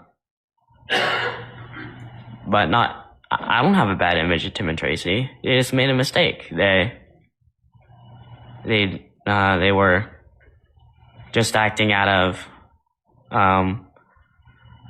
frantic surprise of my actions. They weren't. I believe that they weren't trying to do any harm. Yeah. I believe that people should recognize that was a mistake and forgive them and move on. I mean, that's to me that's a big deal. That right there, it's like, because I like I'm saying, I feel like if they can somehow prove that like their claims are that they were trying to get help and that they went to this person, they went to that person, they saw multiple doctors, all these communications, they might have a case. I don't know, he might have a case. Or like I was saying in the chat when I was driving, or maybe they'll go for like lesser charges. Maybe they won't go for, what is it, aggravated child abuse. Maybe they'll go for like the imprisonment thing and all that. I'm thinking maybe this is why this guy didn't take that 2-year plea deal. I mean, who knows? We still haven't heard the other side. As far as like the hacking stuff, and like jailbreaking is not a big deal. Well, hacking a school is. I think hacking us. I don't know to what degree. When that's such a like, it's such a. I'm trying to find the word. I can't. A general term. It's such a ambiguous type of hacking a school. But like, what do you mean? Like, did you just find a way to get internet access so you can visit YouTube.com or something like that, or did you like access private records? Did you change school grades? There's a whole bunch to that, and then the whole thing of too like jailbreaking, that's not a big deal. I mean, you could I used to be really into that like technology. I used to do that for Android, where I would just unlock my phone. It's some software. You would have to know a little bit about what you're doing, but it's not anything crazy. And you would just unlock your phone so you could bypass the restrictions that the cell phone company puts on your phone, or that little weird stuff that you can just change around on your own personal phone. It's not like you're going on somebody else's phone and doing anything malicious. I don't even, it's not even, to me, that's not hacking. I don't know what he did at that school, or whatever. The stealing the stuff and all that. I mean, it seems like he was had a problems growing up, problem child, I guess. I mean, that whole box thing, was that the parents' reaction to the behavior? I don't know. And I'm not somebody, and I've always spoken about, well, several times throughout the years, I've had videos on corporal punishment. I've talked about it. We've sat here in the chat and talked about it. People have a lot of different views and opinions on it. That's always been a hot topic, parenting topic type of thing. I've never been into it myself. I don't do it at all with my daughter. I also feel like it's weird because I'm a guy and she's a girl, but I just never even had the thought or feeling to do that. Like my daughter personally, she's more like worried about disappointing me. Like I could just like be upset that she did something and she would feel really bad, and she, I don't know, she'd probably even cry, or just from a look. Just like I've never put my hands on her like that. And I just personally think there's better ways to do that stuff than because I grew up like that. I grew up with the corporal punishment, the belt, or remember one time my mother like slammed me against the wall, like scratched me over there or whatever. I grew up like that. My sister, she didn't get any kind of punishment or physical stuff, and she's actually way better off than me. I mean, I don't know. It's kind of scary because, I mean, look, what do you do? Like, I can't imagine being in that situation. I mean, we probably don't know the whole thing, right? We're still learning about it, but like, and then you're adopting a child, and then I guess they have bio kids too. I mean, what do you do if like you adopt a kid and then I don't know, they're starving problems, and like what are they? I guess he didn't attack the kids, but he was like the whole school incident. Like at some point, I don't know. Kimmy Wells, thank you so much for the super chat. Appreciate that. I don't know what currency that is. Is that euro or something? Sweet Toughness, thank you for the membership. Patricia Change, hi, iCkEdMeL. Sent you an email about a case I hope you cover. It's Karen Reed / John O'Keefe case. Thank you. I've heard about that. People keep mentioning that to me. The trial didn't start for that, did it? Jennifer Cardillo, thank you for the membership. My heart hurts. Thanks for covering this, Mel.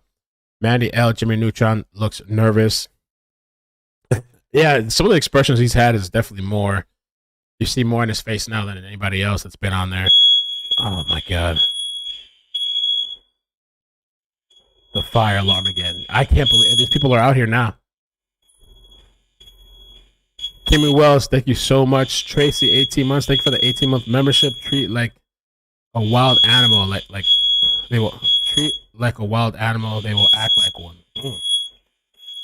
Mustard Mama, thank you for the super chat. I don't condone the room with your bucket, but I do know it's the hardest thing in the world to parent even a well-behaved child, let alone one acting out. That's what I don't know how I would handle that. Seriously, I don't want to call these people again.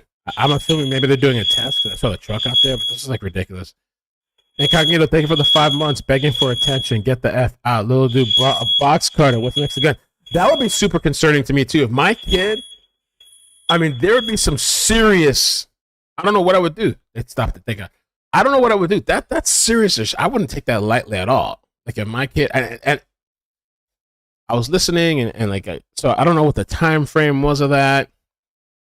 Was he acting out for attention? Like, I do feel sometimes too like bad kids. It's like something going on at the house, you know. But then there really is some kids out there that are just out of control, like out of control, wilding out type of shit. You know, I'm really lucky that I have like such a good kid. So I don't know what it's like to deal. I mean, she's really easy to deal with for the most part. You know, we have our little moments, but I mean, I've seen some kids that are very. I'm looking and I'm like, holy crap.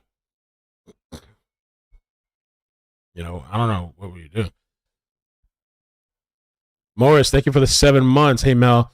We had a paddle with holes in at school. Dang! I hated seeing that thing on the wall in the principal's office. Damn, the principal had that up like a trophy, huh? The paddle? Because a kid needs attention.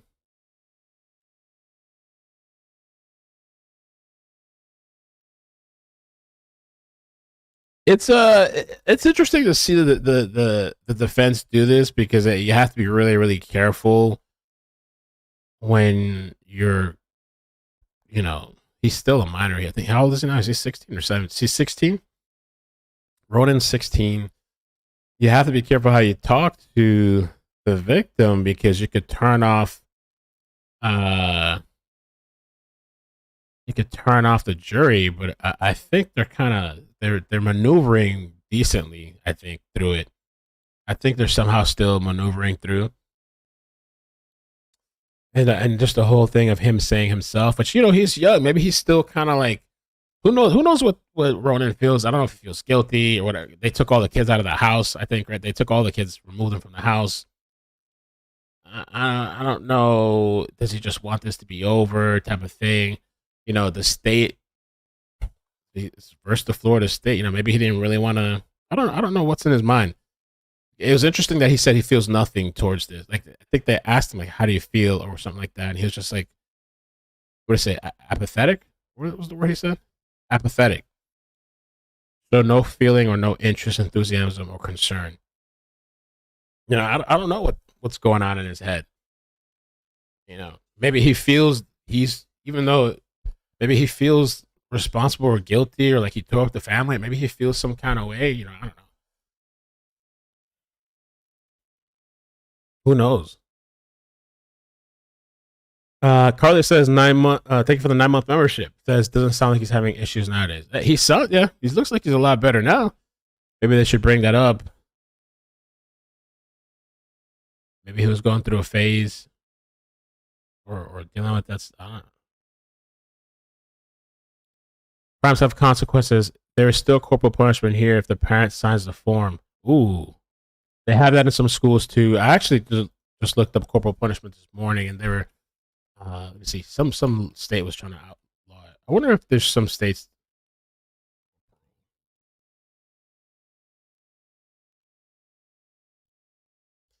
Let's see the news. No paddling in Texas schools. Corporal punishment should be relegated to the past. The recent arrest of a high school principal who paddled a student. There was one we covered months ago too. Some teacher, somebody, they paddled a kid in the office. Oklahoma Appleseed releases new report. We don't hit ending corporal punishment in Oklahoma schools. Texas principal arrested 2 weeks ago after administering legal corporal punishment. Man, they took her ass in. Look at this, 5 days ago. After a one-day trial Thursday, the Escambia County jury determined a Pensacola woman did not commit child abuse when she gashed her grandson's arm with a metal broom. Damn. And sent him to the hospital.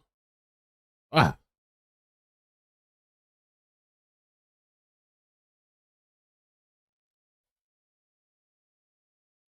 Her 12-year-old grandson's arm in 2020. Oh, hell no. That grandma doing that shit, it would have been a problem. I don't know. Would have tore some shit up. Had she been convicted, she faced up to 30 years in state prison. During the trial, the child took the stand and told the court that he was bringing groceries for his grandmother when he accidentally knocked over the flowers. Oh, shit. Oh, don't stop! I need a buzzard. I need a buzzard. Somebody just shock me every time. Who did a copyright claim? Oh, the police chase. We're going to have to fight that one. MLB Advanced Media? Who the hell is that? That's when she said Donaldson. Grabbed the broom. And took a swing. Tried to hit me once, but I dodged it. Child said the second time she hit me. Coakley, can we get the witness back in here? My left arm. The broom gashed his arm because he was using the arm to block his face. The cut in his arm required it required stitches. We should have thrown her ass in jail, man. I don't know. What do you think? Oh, gotta stop.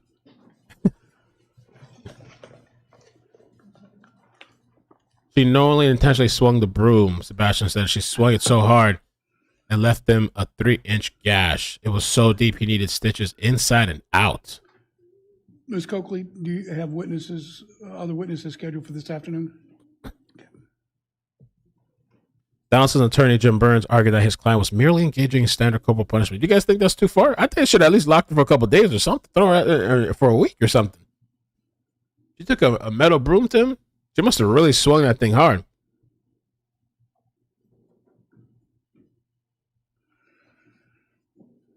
She testified in her own trial. She said she didn't swing the broom at his head. Rather, she tried tapping him on his backside when the broom broke. I just got the broom to tap him on his bottom, just to tap him, and I didn't realize his arm came up. She said, when it came up, it slashed him. Both accounts quickly retrieved a rag and rushed the child to the ER, where he received medical treatment. Well,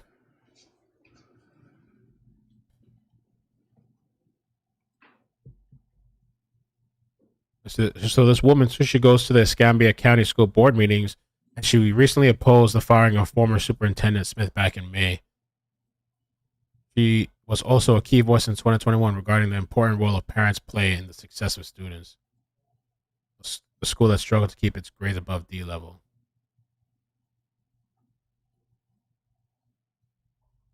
I don't know. I mean, things happen. He took the broom to him for knocking over a vase after he went out and got the groceries. Why is he out going getting groceries by himself, though? That's what I want to know, Grandma. I mean, 12, I guess is old enough. I wouldn't let my kid out at 12, though. Yeah, we have to go together. Kids over here doing groceries, doing all of the parents' responsibilities. He's probably cooking in the house and shit. Stop! All right, everyone ready to proceed?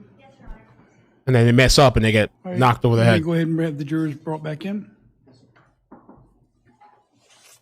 Ruby Frankie got a 6-year-old preparing lunch, her own lunch. And when she forgot it, she blamed the kid.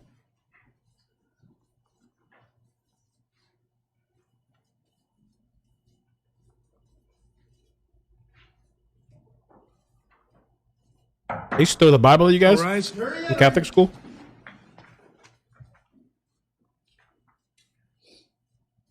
Ooh, swear emoji. Okay, we need to do that.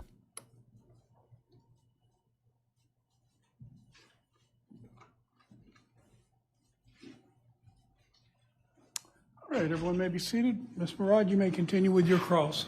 Thank you, Your Honor. So I think, Ronan, where we left off, can I call you Ronan or do you prefer to be called Ty? I'm sorry, I didn't ask that. Ronan's fine in this setting. Okay. I asked you earlier and you said that you did not get 3 meals a day in Florida, right? I occasionally got it, but sometimes I didn't. Okay. So may I approach, Judge? I'm referring to page 142 of the deposition, lines 5 through 17. I'm going to hand you a portion of your deposition.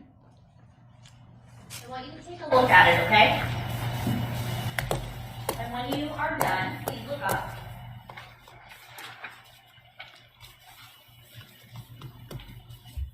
up. You were referring to... It's about lines 5 through 5 through 17, I think. I'm sorry?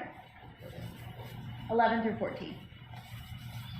Are you referring to Arizona or Florida? Florida. Florida, I got all 3 meals. Okay. Thank you. So in Florida, your mom made you breakfast, lunch, and dinner, right? Yes. And for lunch, she would pack you lunch. Yes. You would get a water bottle. Like an empty water bottle that you could fill up at school. I do recall having a water bottle at one point, but I think I lost it. Okay. But she intended to give you the water bottle before you lost it, right? Yeah. Okay. And you got a sandwich? Yes. Chips? Occasionally, yes. And a piece of fruit? Yes. Okay. You also, you mentioned that your mom got you bread with peanut butter and bananas for breakfast, right? Yes. At that time, you were vegetarian or vegan? Pescatarian. Pescatarian. Okay. Wow. So you were getting like a pescatarian breakfast at the time. Oh, burgers. Yeah.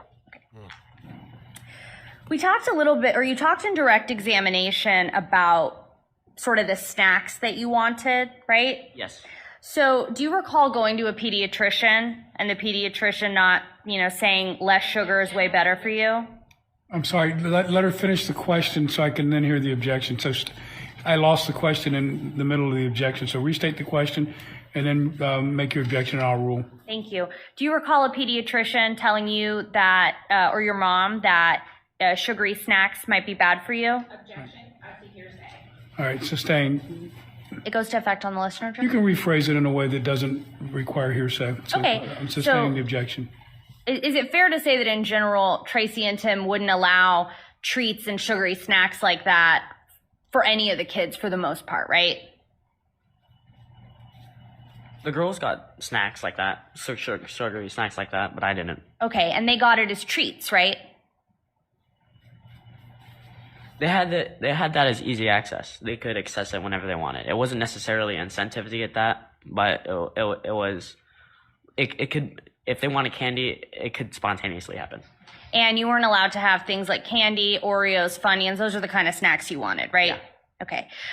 When they removed sugar from your diet, do you remember feeling a lot better and less hyper? No. Do you remember telling that to a doctor? A Dr. Martin? Is he bald?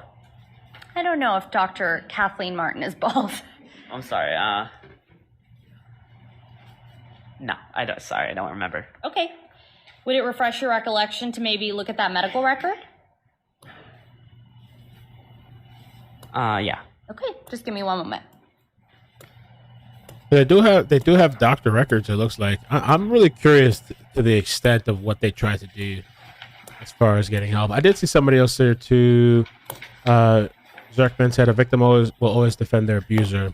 Seems like they locked them up long before the bad behavior.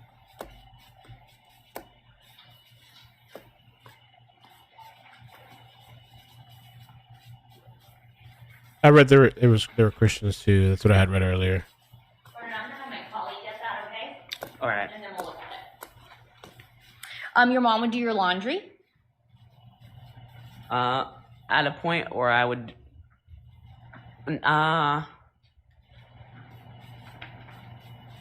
we would alternate times doing laundries. Like I would do the clothes, she would do the clothes, then the next day I would do the clothes. Yeah. But okay, so it was like a rotation of everyone doing laundry. Is that fair to say? Just me and my mom and occasionally Fiona. Okay. So you, your mom, and Fiona would sort of rotate who does the laundry. Yes. Fair? Okay. Yes. So that was a chore that everybody shared. Not everybody. Okay. That was a chore that the three of you shared. Yes. Okay. You stated in direct examination that sometimes well, let me put it this way. You said in Florida you got 3 meals a day. You'd never feel hungry, right? I felt hungry, yeah. Okay. Do you recall a conversation that you had with Detective Sharp? Yeah.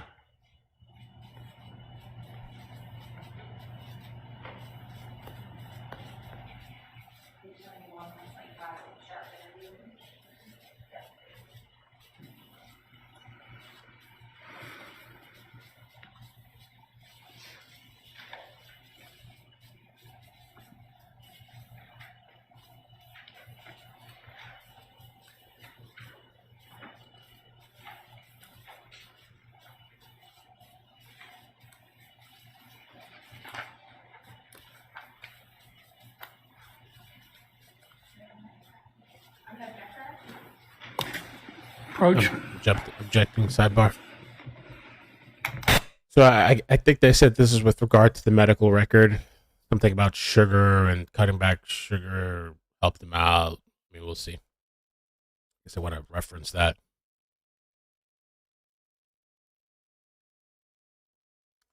I just remembering like through the opening statements, I thought they said they were going to bring on like a teacher or something, somebody maybe, the defense. All right, objection sustained. Rephrase. Robert, in Florida, did you feel like you ate enough food?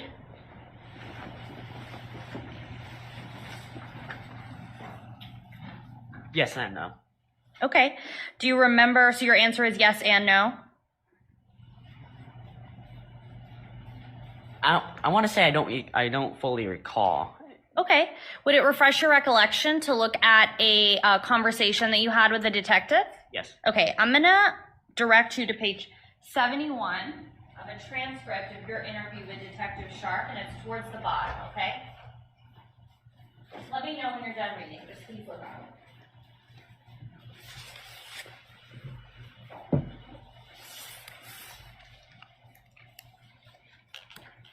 All right. Okay, now Detective Sharp interviewed you a couple days after you ran away from home, right? Yeah.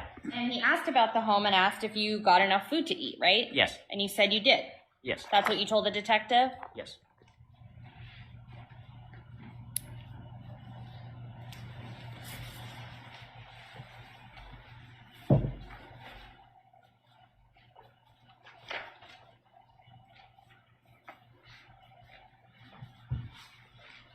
I want to talk a little bit about sometimes, I guess, kind of the way you feel or some of your actions in general. Is it fair to say that you get angry sometimes impulsively? Yes. Sustained. Can I approach, Judge? You can approach.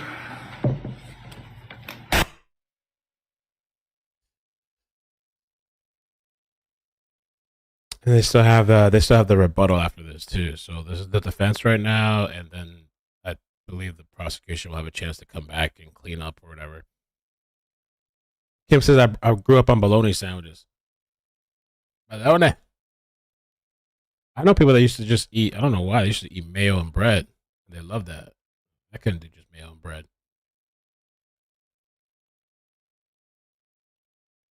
More of a butter person. Butter.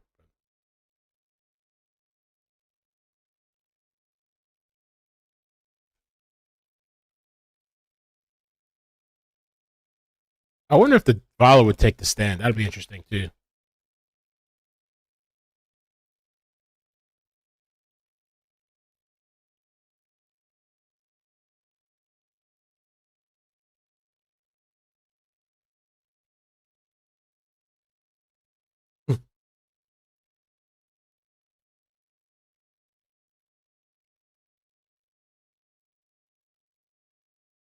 You don't like mayo? I don't like mustard. Too tangy.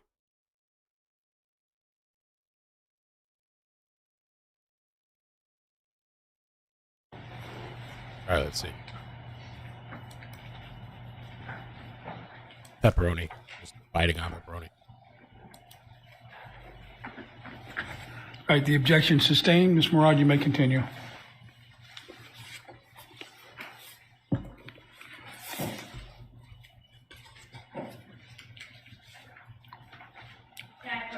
You may.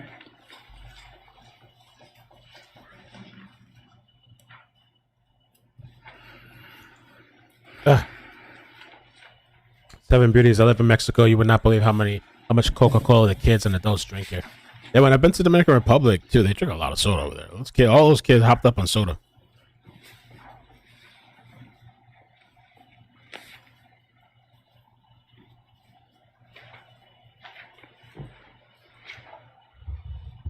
I did too. The peanut butter and jelly stuff. That was some of my favorite lunches I used to get. I used to get sandwiches like that too. Peanut butter and jelly, ham and cheese, whatever. The thing about the water they were talking about, the water bottle. Oh, I didn't understand it. So she sent them with an empty water bottle, I guess, to fill it up at school. Why not fill it up at home and then if he wants more? I don't know.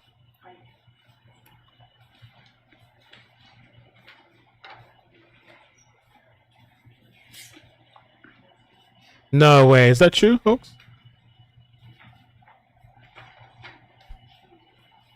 That's no way. That's bullshit. Oh, sorry.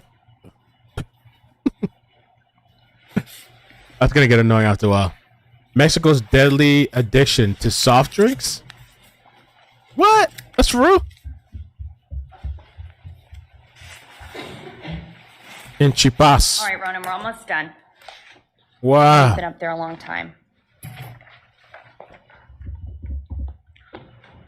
Now, in Florida, you did, and even in Arizona, you said that door was not always locked, right? The door in the garage to Arizona, I'm sorry. In Florida, the door was not always locked, correct? Yeah, the door was always locked. In Florida? Yes.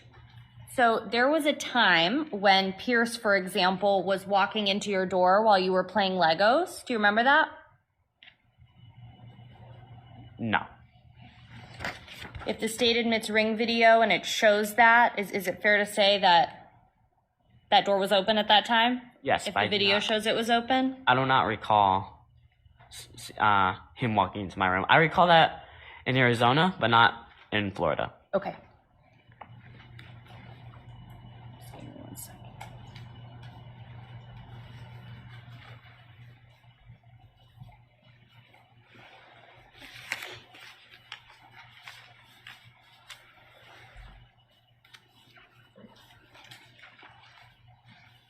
All right, so you just testified that in Florida the door was always locked, right?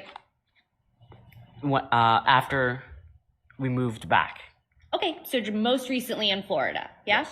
State, I'm referring to pages 164, lines 25 to 165, line 1 and 2. The deposition.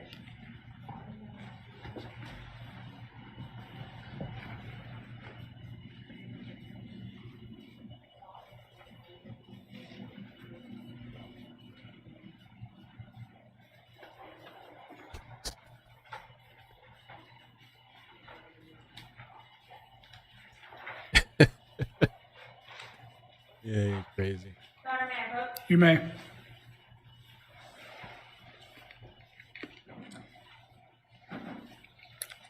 Ronan, so we talked about a deposition that you gave. You remember that, right? Yes. And that was, you don't have to say where, but it was in a little room, and I was there, Ms. Coakley was there, right? Yes. And you were under oath to tell the truth? Yes. Okay.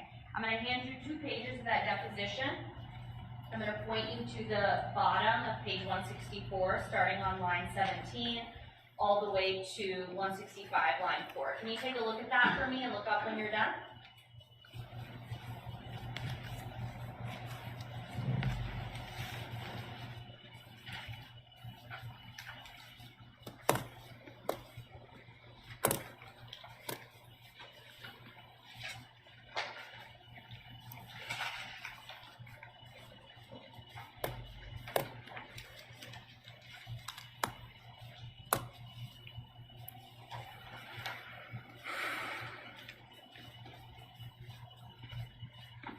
All right.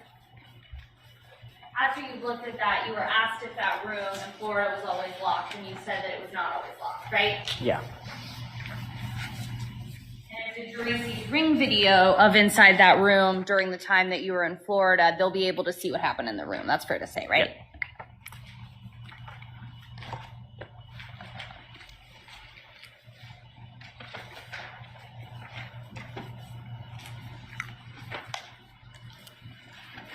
When we talked about a lot of those behaviors, is it fair to say that sometimes you can't control your impulses? Objection, Your Honor. Sustained.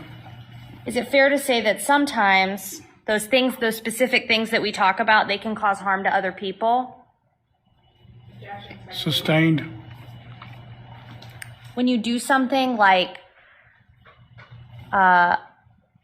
ride a bike really quickly and your brother gets hurt in the face, that causes harm to him, right? Yes. Okay. And when you do something like hit another student, that causes harm to them, right? I do not. What's your? Yeah, hitting a student causes harm, but I do not recall hitting a student. Okay. You remember we were just talking and you said that you put your finger and your finger and your thumb on a student's throat at one time? That was horse playing, and it was not intentional for them to be harmed. Okay. But it is something that could hurt somebody, right? Yes. Okay.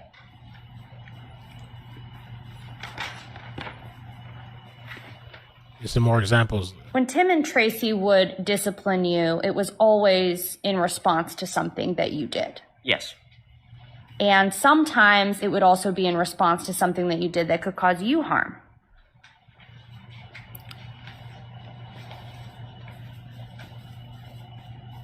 Give me an example, please.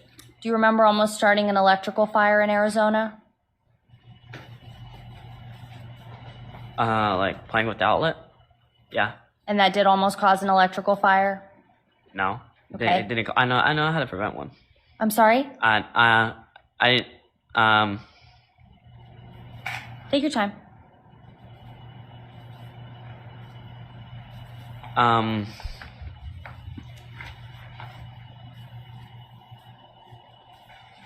Yeah, I remember playing with an outlet. And that's something that could have hurt you? Yes. And it's something that could have hurt other people in the family, right? Yes. May I have one moment, Judge? You may.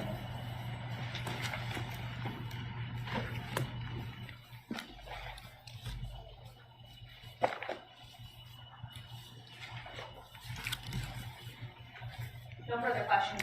All right, thank you, Ms. Morales. Redirect, Ms. Coakley. And that incident with playing with the outlet, was that in Arizona? Yes. Was that in the first room in Arizona inside the house? No. So in the time frame in Arizona, were you doing that to try and get out of the room? Not exactly. I was just trying to, I was a curious mind at that age, so I didn't know what I was doing. Were you bored? Yeah. Did you not have a lot to do? Overruled. You can answer. Was there a lot of stuff to do in that room? No. Now, you talked about the situation that happened with Pierce when Pierce fell off the bike. Yeah. Was that an intentional act by you? Nah, I was just playing too roughly. With him? Was that in Arizona? That was in Arizona, yes. Okay. Was Pierce on a bike? Yes. And what were you doing? I was pushing him around on the little tricycle. Okay, so you're pushing your little brother on the tricycle? Yeah. Were you going kind of fast? Yeah. Was your little brother, what was his reaction while you were pushing He him? was laughing, having some fun. Okay, so were you having fun with your brother? Yeah. How did it happen that he fell and hit his face after? So I tripped on the flagstone, and then that trip I pushed me a little too far, and the bike fell over and pierced his face. So was that an accident? Yes. Now, I want to talk about some of the incidents, some of the things that you have told us that you did. Let's talk for a second about Immaculate Heart. What grades were you in Immaculate Heart? 4th and 5th. Okay, so you're in elementary school? Yes. So the incident that the defense asked you about that happened at Sunrise that you say you don't remember with the punching another child, is that before Immaculate Heart? Yes. So you're like in 3rd grade? Yes. Well, I was in Sunrise in 4th grade for, I'd say about around November. Okay, so 4th grade. Yeah. 4th grade is when so you're in elementary school when that happened? Yeah. And then the incident that we talked about with the pushing, you said it was rough horse playing with another kid with the hands on pressing against his neck. Is that also in elementary school when that happened? Yes, that was in 5th grade. In 5th grade, so you're like 11 years old? Yes. The incident where you went into Nola's class and made an announcement about Nola, what grade are you in then? 5th grade. So you're 11 years old? Yeah. Why were you mad at your sister? Because I couldn't get the snacks that she wanted. Well, the full story is I couldn't share food, but Nola was able to share her food with others and get the snacks that she wants, and I wasn't allowed to do that. And so did the fact that you and your sisters had different rules and abilities, is that something that caused you frustration? Yes. As a child? Yes. And at that point, in 5th grade, when you're 11 years old, are you already in the room in the garage before that happened? No, I was. Or are you not sure really when when the garage happened? In relation to the 5th grade? In 5th grade, I was put in the box in 5th grade. But you're not sure if this was before or after? That's the only time frame I can remember. Okay. Now, they also asked you about some things that happened at basis, and they said a box cutter, and you started to say it wasn't really a box cutter. What was it? It was a little scalpel. That's it. A scalpel? Yeah. Like a little, just had something that had a little sharpness to it? Overruled. So something that had a little sharpness to it, it was small? Yeah, it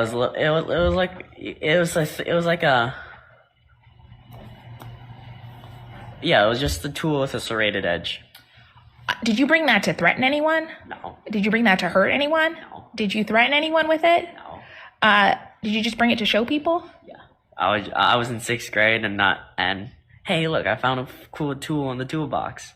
Okay. At that point in 6th grade, are your parents already having you live in the structure in the garage? Yes. When that happened? Now, I want to talk for a second about some of the computer stuff. Yeah. Did you have an interest in electronics? Yes. Do you like to take things apart? Yes. Is that some of the times when you would take things, would you take them apart? Yes. Some of the devices? Yes. And then would you try and put them back together? Yes. Okay. Now, you mentioned, they mentioned like that at some point during your childhood in Arizona that you went to some doctor visits. That was something that Ms. Murad asked you about.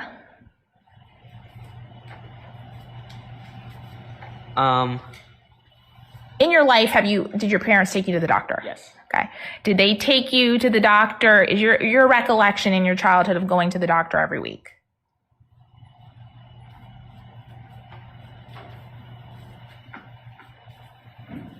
Not every week, but at least before every school year. Do you mean like a pediatrician or like a psychiatrist? Did they take you to sometimes like a therapist or a psychiatrist? I remember seeing a therapist once or twice in Florida, but not.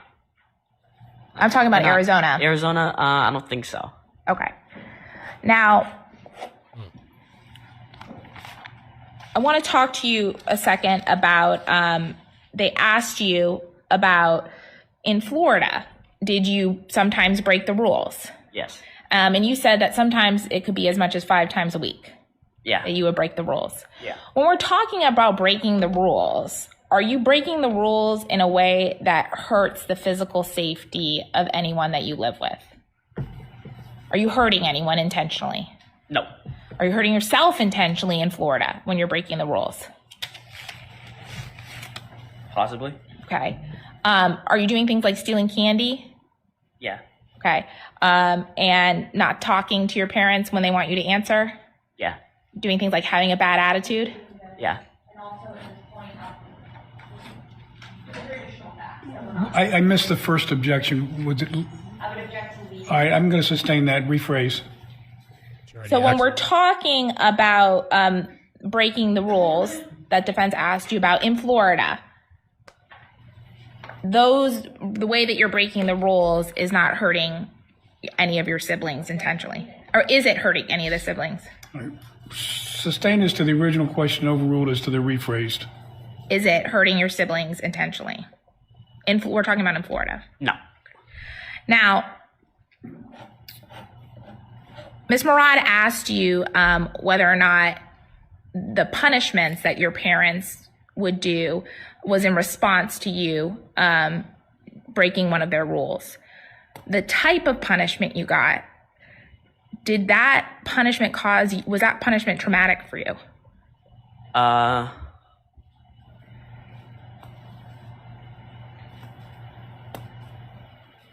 Or was being in that room? It was unusual, but. Was being in the room dehumanizing for you?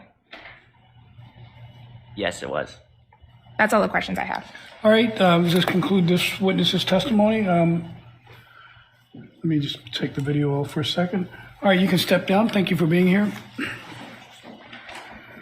Your Honor, though I don't anticipate calling the witness, he is still under a defense subpoena, so Okay. All right, so he is not excused from the proceedings altogether. and he's still sequestered. Okay. And Your Honor, I forgot to publish my second exhibit. May I do that now? For this witness, Yes. which exhibit number was it? 16? The last 20 to 15. 16? You can go ahead and publish 16 now if you'd like. Thank you. And Your Honor, for the next witness, I would just need to All right, go ahead and get set up. And since the last witness is sequestered, he cannot remain in the courtroom at this point. Just let him know that, Ms. Copeland, what that means. Okay. All right, we're going to take another 5-minute break to get set up for the next witness. So it'll be very quick, so don't get too comfortable. And we'll let you know when we're ready for you. All right? Do you want to do the publishing first?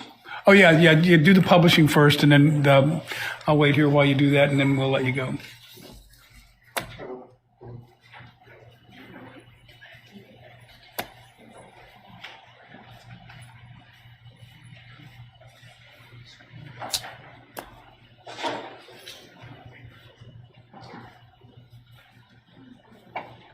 Okay, so the exhibit has been published at this point. All right, the jury may retire to the jury room. Take the pens and paper down, please. All right, Ms. Coakley, since this is going to be a short setup, I'll remain in the courtroom so that we can start right back up.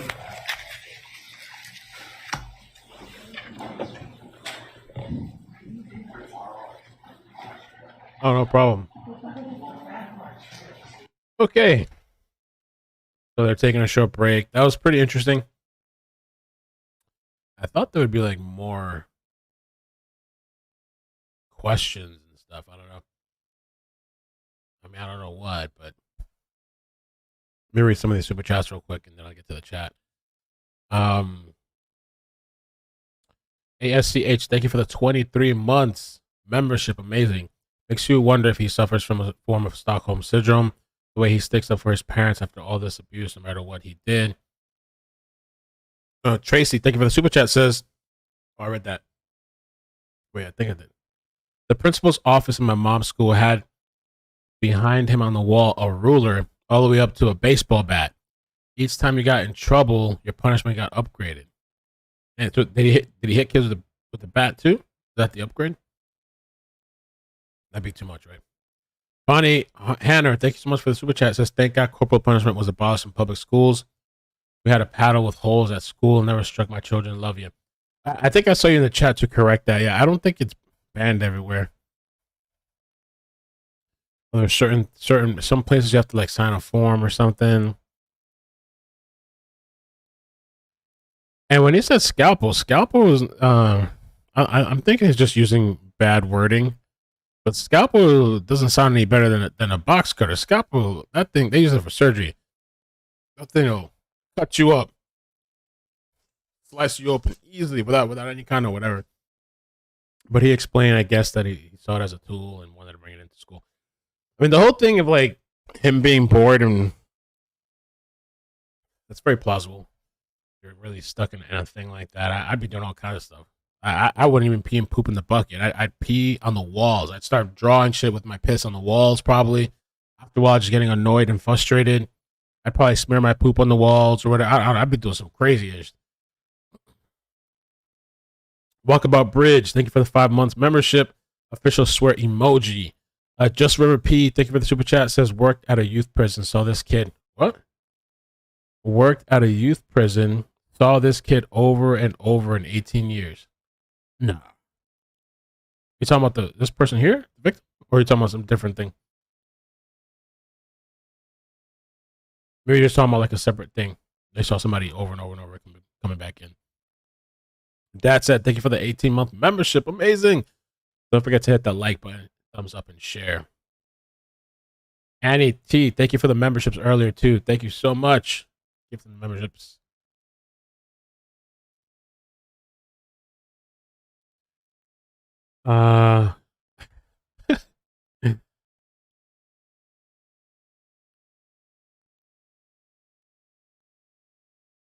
Oh, this type of kid. Okay.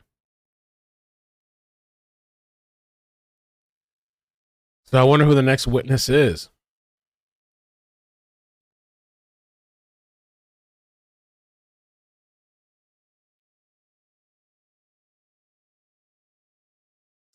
Can we not discuss what is being argued in the trial? Yeah, this thing, I mean, people are going to agree. People are going to disagree. It's fine for people to disagree. This type of thing, with this corporal punishment thing, I mean, of course, him being locked in this thing is very extreme. But it's been a discussion and argument for a long time.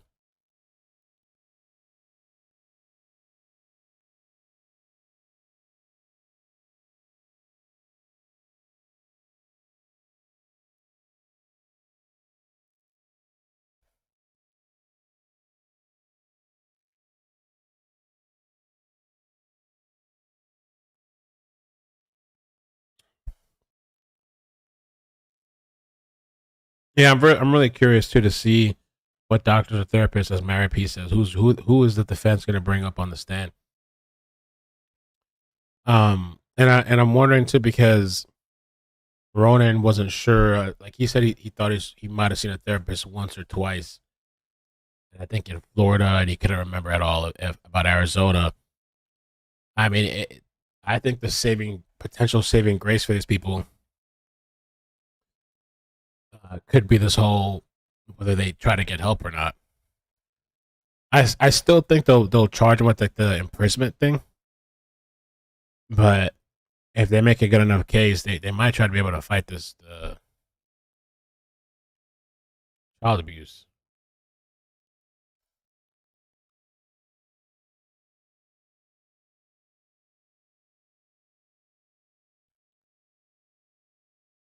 Let me see. I was trying to see if I can find anything about the supposed behavioral problems. I also wonder what medication he was taking. They didn't say what medication he was taking.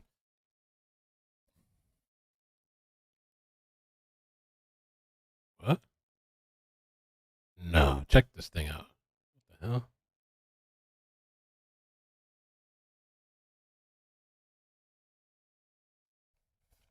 Lawyer, boy in box fantasizes about killing people? What?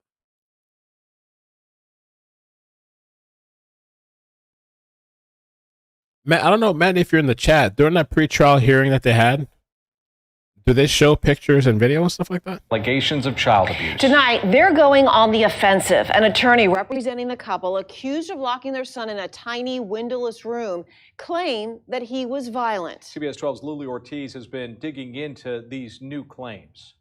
Yeah, this is a copy of that letter from the couple's attorney, Nellie King. Now, she is asking this to be part of the police report and be a part of the investigation. And it outlines the teen's years of violent and dangerous behaviors in school and at home. Representing Timothy and Tracy. Oh, I think this was from the pre-trial. We might want to watch the pre-trial sometime. Ferriter on child abuse charges. Maybe over the weekend or something?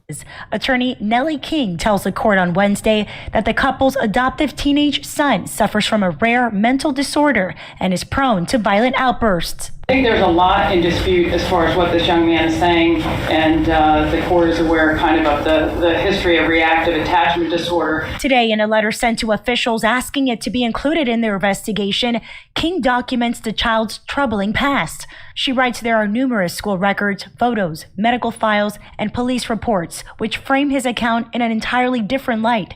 The teen told police he had been abused for years and forced to live in a locked box in the family's garage. But King lists what the parents claim is years of disturbing and dangerous behavior witnessed by his family and... Years after that, blank again attacked blank, pushing her face into a marble windowsill. He had to go to a hospital for her injuries. As the years went by, blank tortured animals. Yelled, I guess this wasn't let in. Yelled in class the Holocaust was a good thing. I wonder if that was what was yelled in class. All immigrants are drug dealers. Oh, there was a mention of that, right? There's disturbing ways for girls to die on school electronics. Also, they didn't mention what he searched. And stole anything he could get his hands on, including numerous school tablets, money from another student's house. We heard about that. He entered after using a fake name and money from the collection plate at church. As Blank got older, his schemes got progressively more disturbing, more violent. He dropped a heavy wooden door on Blank. An earlier indication that Blank aggression would next turn towards maybe family, I don't know. By the time Blank was 2, he was thrown off of a bike, causing facial injuries, and more fear that Blank would continue to hurt schoolmates, strangers. There have been referrals from school teachers. So the defense had mentioned that they were. I heard them say something about teachers. Maybe they're going to bring in teachers to testify. I don't know. There have been referrals from school teachers, too numerous to count, from multiple school districts. Has been sanctioned by school administrators for punching, cursing, stealing, destroying school property, putting a classmate against the wall. That we heard about too. The jabbing his finger and thumb into the boy's windpipe. Breaking and entering to school buildings, lying constantly when he was caught by teachers for his misconduct. Most recently, at Independence Middle School in Jupiter last month, Blank started his new school by impersonating a school evaluator and secretly recording other students, stealing phones, credit cards, and cash. Bringing knives and weapons to school, draws pictures of guns and artillery fire, roams. Manny, did they talk about this in the pretrial, like all this stuff? It might be interesting to hear the pretrial on a weekend, because I guess the pretrial will be more probably unfiltered. Teachers over the years. They include bringing weapons to school, terrorizing his family, torturing animals, and fantasizing about killing people.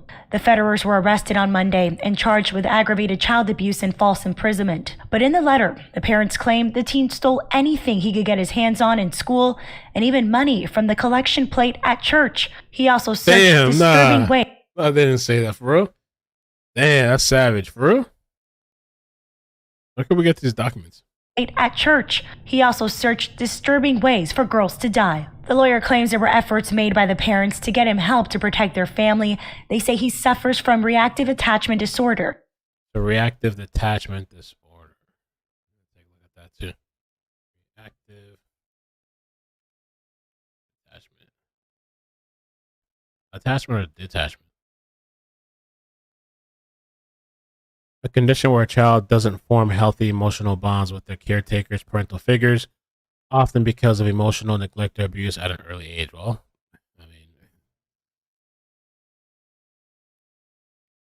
it's associated with early childhood trauma. A child psychologist tells CBS 12 it's rare, but these behaviors are something to look out for. They might have meltdowns, or they might be more irritable than they were previously. They may be more emotional. Now, it's still unclear how much weight this letter will have on the investigation. Meanwhile, the 3 other children who live here, they were removed by the Florida Department of Children and Families, who are conducting their own investigation.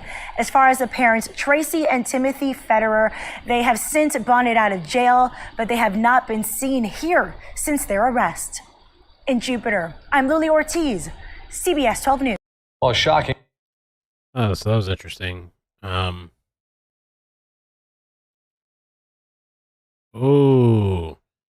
some of the skills for Tim, the father, that's listed here on this bio website that Manny sent to me, says operating room, market development, surgery. So maybe that's where he got that.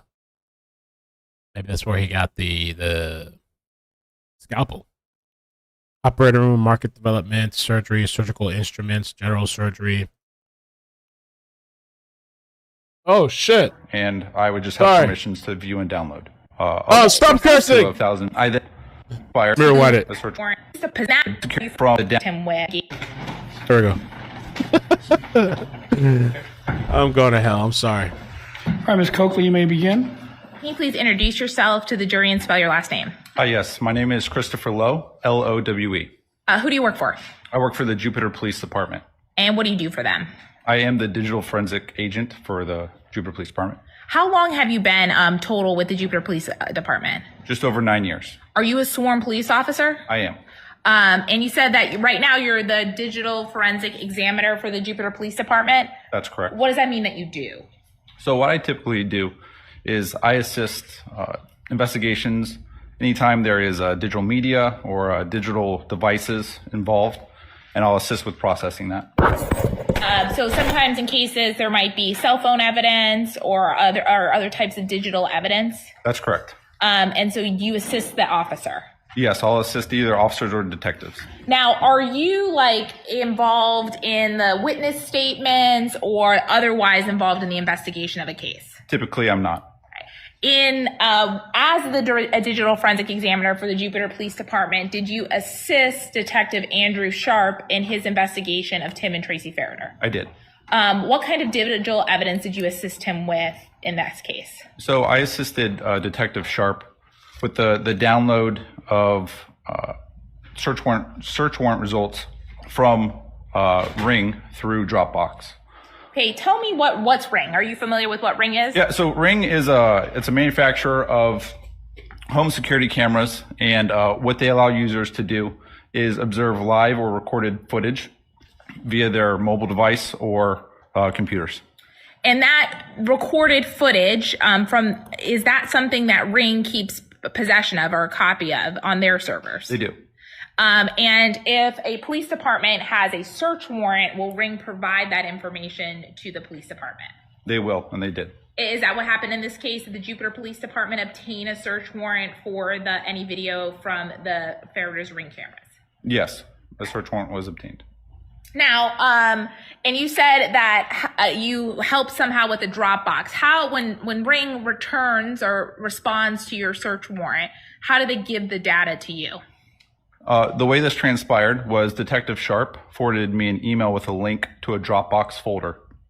And that Dropbox folder was created by Ring subpoenas. Ring subpoenas uploaded the search warrant results to this folder. I then accessed the folder, observed that there was 11 subfolders and nearly 20,000 videos within. I downloaded those contents onto a physical hard drive, and that hard drive was then placed into evidence. So when Ring responds to a search warrant, do they let you as the police officer go through their servers yourself? They do not, no. Do they just provide the data to you that is responsive? They provided the data to the Dropbox folder, of which they are the owner of the folder, and I would just have permissions to view and download. You said that there are 20 files. That sounds like a lot of data. Correct. On average, the files in there, those 20,000 files, how long is each one? Each file provided back to Ring. Were you able to tell that it's all from the Ferriter's household based on just the looks and what the content of the videos is? Yes. Is it all from one camera? It is not. Okay, tell me more about that. So of those 11 subfolders, I looked through a cursory search of the folders to understand what we had received back. And each subfolder contained, again, hundreds, if not thousands of videos, but each file had a thumbnail associated with it. And what a thumbnail is just it's a small image representation of the video that's associated with. So I was able to see through the thumbnails in each of the folders, the camera views associated with the folder. So there were approximately seven different views provided of those 11 subfolders. Now, did you ultimately locate data related to the structure in the garage where Ronan Ferriter was kept? Yes, after looking through the subfolders, if I can refer to my notes, I can provide you with the actual folder the data was contained in. You don't need to give me the folder. We don't need to go that. But yes, I was able to locate the videos associated with the camera located within the structure, the enclosure, and the garage. And did you, based on looking at that folder, was that camera always in that room? No, it was not. It was originally set up in the kitchen, then moved to what I would describe as a living room, and then subsequently moved to the enclosure. And when approximately does it start recording the events that happened in that enclosure? On what date? Yeah. On January 5th. Now, did you, for the purposes, for me, did you create a USB or the data that just pertains to the room for the purposes of trial? I did. Did you take all of the videos as they applied to the room between January 5th and then January 28th, which is the last day? Yes. Did you subcategorize each of those files, though, for convenience based on date? Yes. Permission to approach will be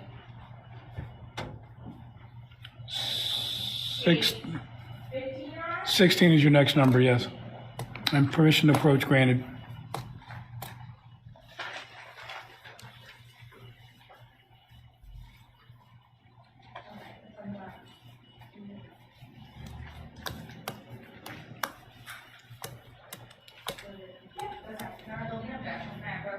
Can approach. So I guess this is the officer in the subpoena for the Ring video. It seems like they have a whole bunch of files and stuff. Fortunately, we're not going to be able to see anything. I don't know how much they plan to show of it. I mean, I think I'm still trying to like see. I wonder what they're going to try to argue or what they're going to bring up the defense, or if they try to get him help. But I mean, definitely the imprisonment. And I mean, if he really was in this thing like 18 hours a day and peeing and pooping in a bucket,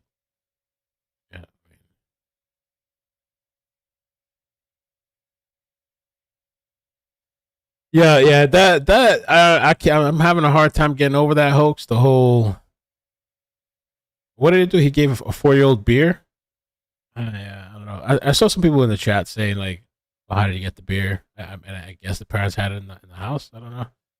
Whose 4-year-old is that? Do they know that? Whose kid is that? Was it that? What is that? Who is that? Was that their own kid or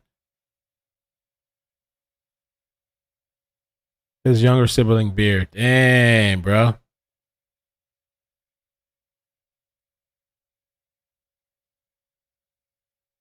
I mean, I don't know. To be locked in a box like that for a long period, yeah, that's a form of abuse. But I think there's a reason why this guy didn't take that plea deal, that 2-year plea deal, and I think the son's testimony will help out. Actually, I think it'll actually help out his case, maybe. His brother Pierce. Yeah, and it technically was like a small room. Yeah, 8x8. It's not really, because when I first heard of this story and a lot of the articles, and I think it's in my title too, box, imprisoned in a box. I mean, that's a really small room, I think, right? 8x8. But I had envisioned like a wooden box or something, you know, not to take away from what he went through. That was pretty. Even when them saying that the AC, he couldn't even control the AC in there. He offered him beer. Hey, he didn't give him beer. So did the baby drink the beer or not? He just offered, or did the baby drink the beer? Might have to re-listen to that.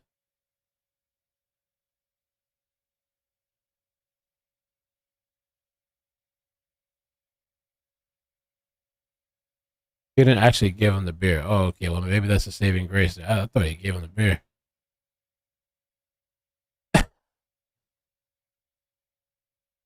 8x8 is a jail cell. Reed Duran.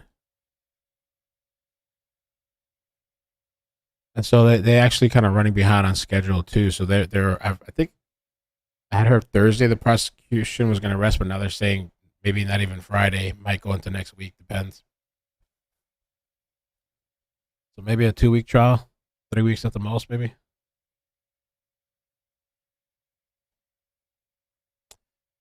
Sam Galaxy says they didn't say whether the baby drank it, just that the kid offered. They made it sound like the kid drank it, but I'm not sure. I'm really, really curious to know what happened.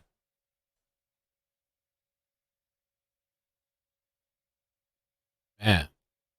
So I'm showing you this very tiny. Let me state my ruling on the record. All right, so the objection is overruled in part and sustained in part for the reasons stated at sidebar. All right, now you may proceed, Ms. Copeland. I'm submitting to you this very tiny USB drive that I'm glad will be the clerk's responsibility henceforth.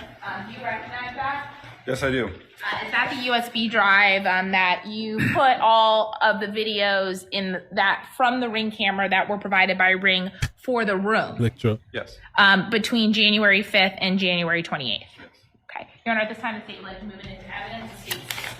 All right, so same objection that was made at sidebar. All right, so same ruling. So the court will receive and accept State's Exhibit 16 in evidence over objection for the reasons stated on the record at sidebar. Now,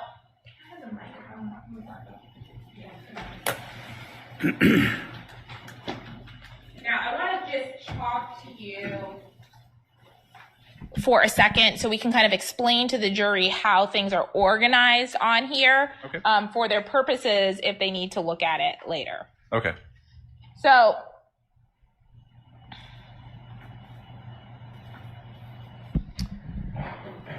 on this USB drive, you indicated that there is an index and then there are 23 separate file folders, one for each day. Is that accurate? Yes. Tell us what is on the index file. So that index file is simply an Excel spreadsheet where the file name is listed next to a timestamp. That timestamp indicates the beginning of that file's playtime. So I think we're going to show it to the jury here, and I'll make these a little bit bigger. So the far left, my left column, is that the file name for each file that's in the Excel spreadsheet? So the far left column under start timestamp would the one all the way over here that ends in MP4. Yep. So that would be the file name associated with the video. Yes. Okay, so when we look, we're going to open the folders in a minute, but when we look at each file name, there is a .mp4, that is the file name. Yes, that's correct. And then you said that this one has the timestamp. So the file name, that is 1640781305000. That timestamp, would that be December 29th, 2021? That is correct. And it says 12:35:05 What is Z? So Z stands for Zulu time, which is also can be UTC. So what we do is we just need to take into account our time zone and subtract, because this was in December and January and prior to daylight savings, we would subtract 5 hours for our Eastern Standard Time. Is Z Zulu time Z or is Zulu. UTC time something that's commonly used by electronic service providers It is. like Ring? Yes. So in order to figure out what time these are, you just subtract 5 from whatever that time is, and that is the Eastern Standard Time. That's correct. Is there a way also to tell the time just based on this number here? Yes. So that file name is actually in a timestamp format. That timestamp is called Unix epoch time. And what it notates is the number of seconds or milliseconds that have passed since January 1st of 1970. So a simple online converter, you place the file name number into that converter and it'll provide you with the timestamp as provided on the left-hand side. Can you do that math in your head? I cannot. No, you have to use a converter. So the easier way to get to the same answer is to just subtract 5. Correct. Okay, now I want to talk about, because this is going to be the jury's evidence, so they're going to be able to look at it if they wish. Let's talk about what's in the folder. So the first day you said was January 28. When we open each, I'm sorry, January 5th.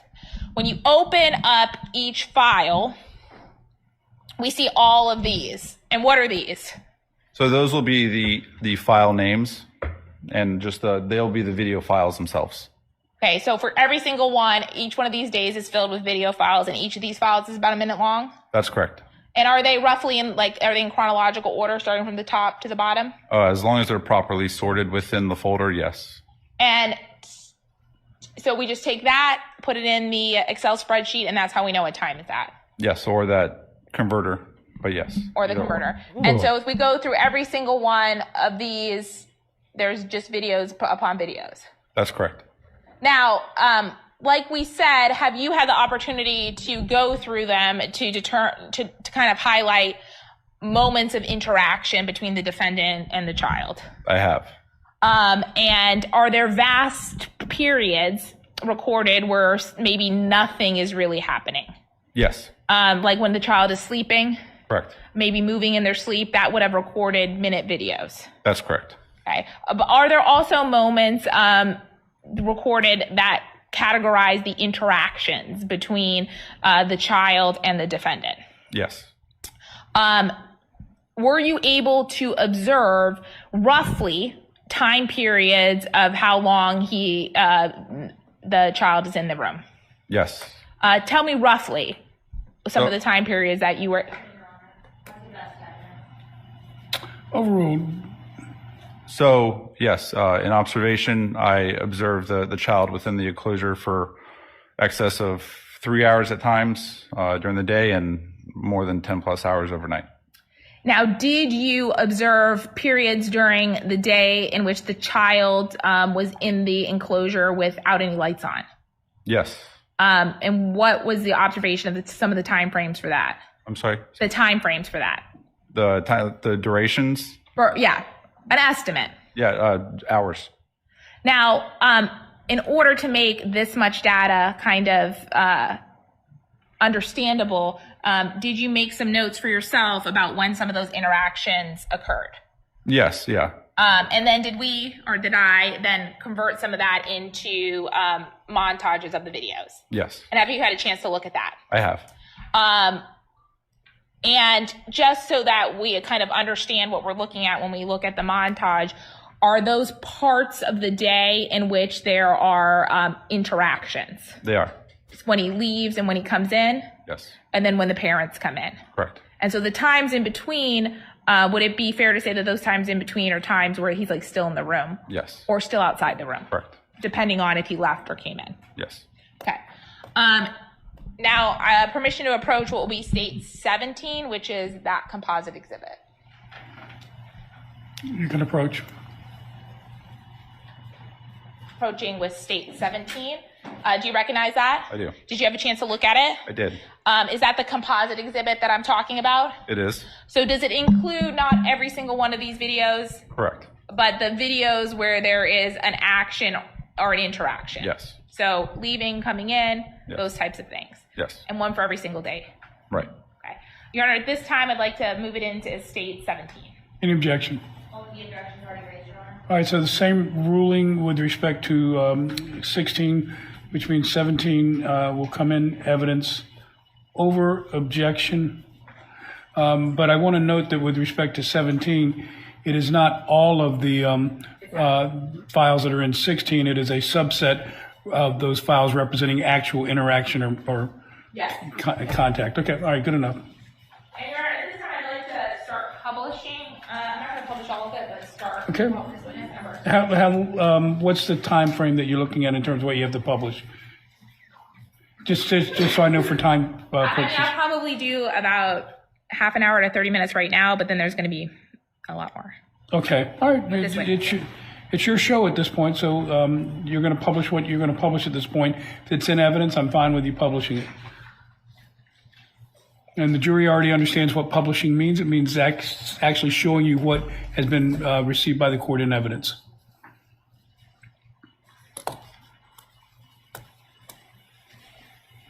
And I would just point out to the jury, this is a subset. You can actually view the entirety of the videos if you like to do that as part of your deliberations. Yeah, we'll take care of that. Ms. Coakley, can you move the podium back so that there's unobstructed view? And does this does not? It does have audio, Your Honor, so we might need to. It does have audio, so we need to mute it.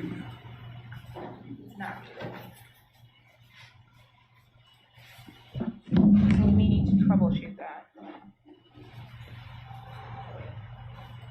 User error.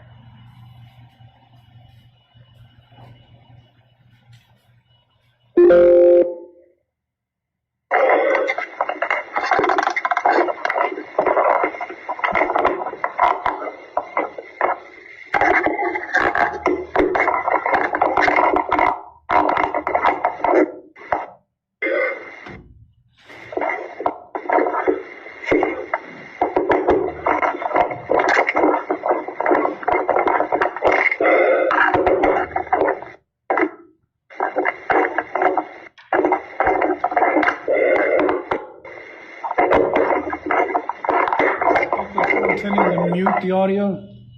All right, I just want to make sure. I thought that's what you're doing. Okay.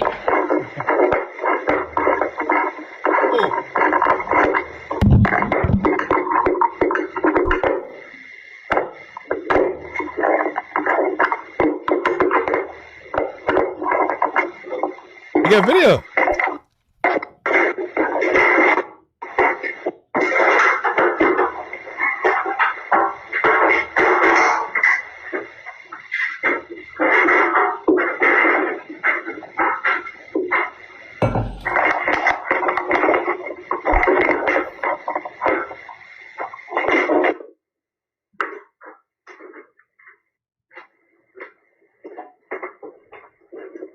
So what is he doing here? He's installing the camera? I'm so glad we get to see some of this. Oh, this is the inside of the room, huh?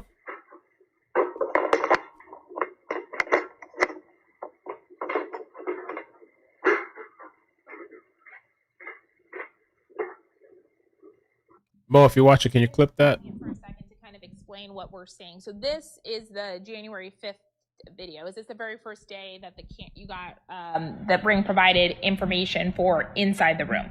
Yes.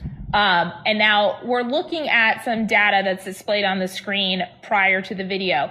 Is this the file name that we were talking about before? Each video has a file name, that first long number. It is. That's also the epoch time if we had the calculator. Yes. And then the time below is the UTC time? Yes. Or the Zulu time? Correct. And then that's the conversion? Correct, yes. And you took a look to make sure I did it right? Yes. Okay. And so that, for each one, is the video that then precedes it? Correct. For those 1 minute videos? Okay.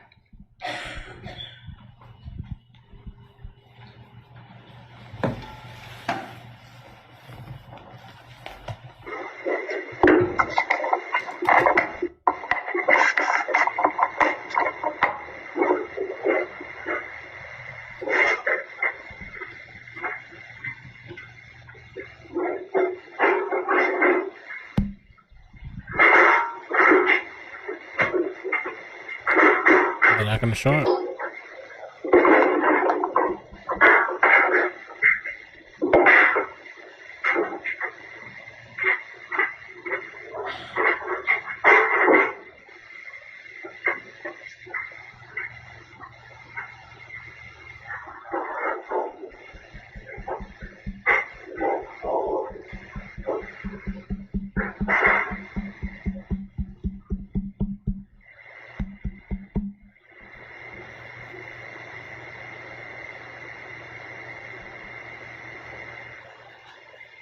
I mean, from what I'm looking at that video, it is kind of small. So how old was he at the time again?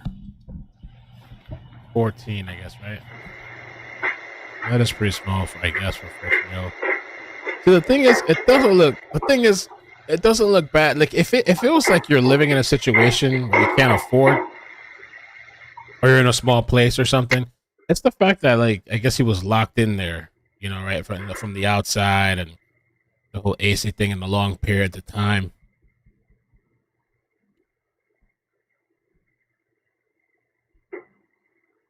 I'm rewatching the video. Maybe I can clip this and we can kind of rewatch the video.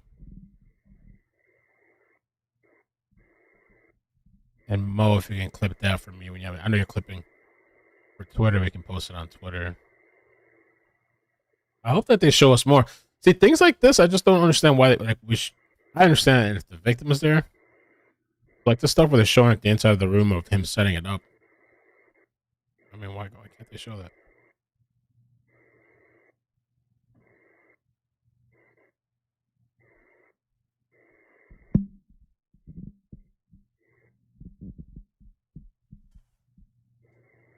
Carly said if there was a fire, he'd die in our room. Yeah, that's true. That is a fire hazard. Mm-hmm.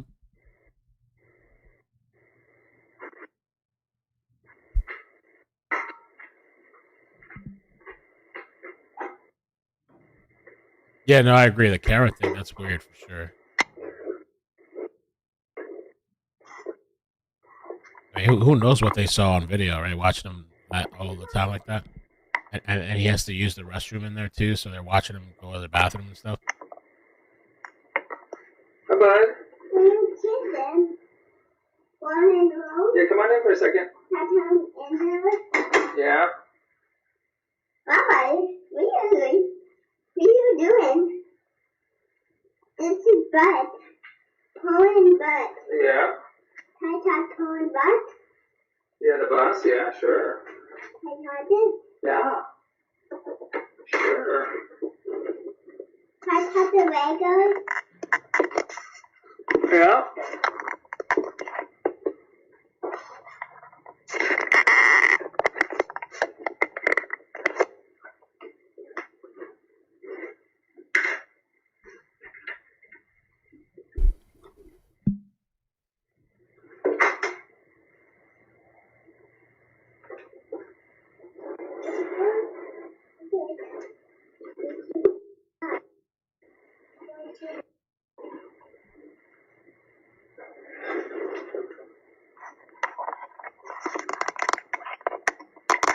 Pretty creepy, the camera, man. Yeah, the camera is a creepy thing.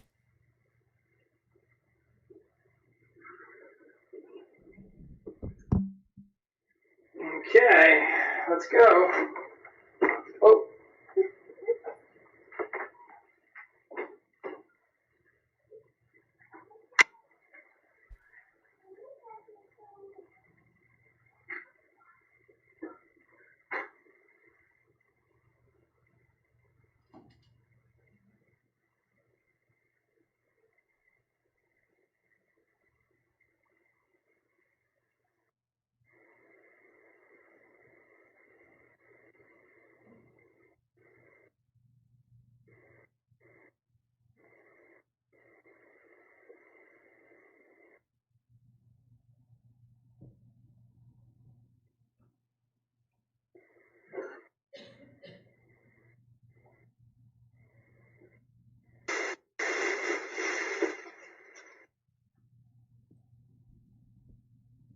You gonna play a little bit, or are you tired? Yeah, we'll play a little bit.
you do that?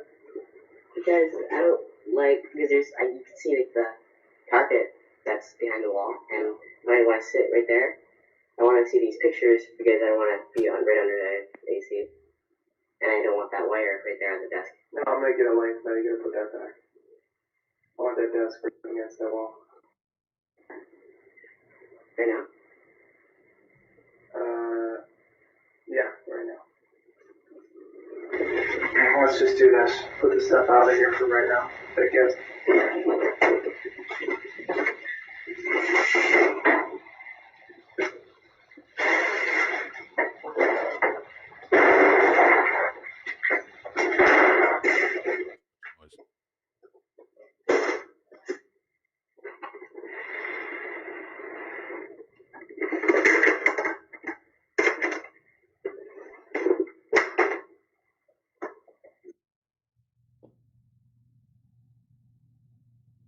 No, that's it. Keep adjusting your.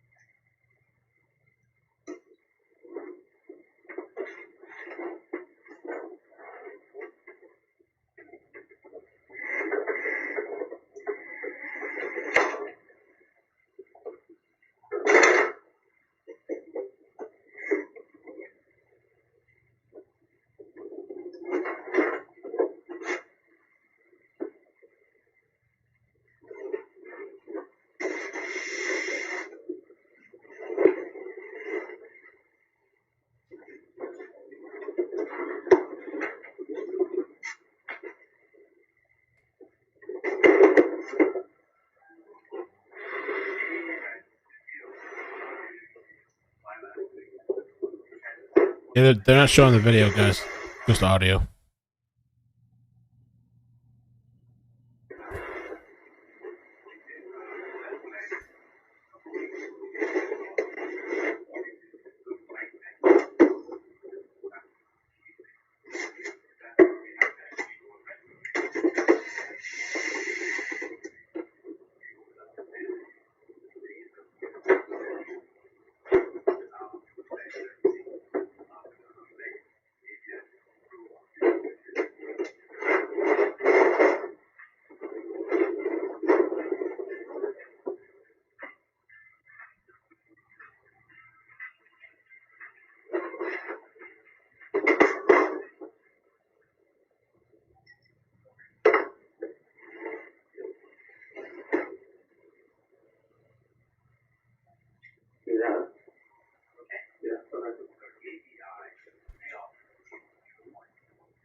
Good night. Good night.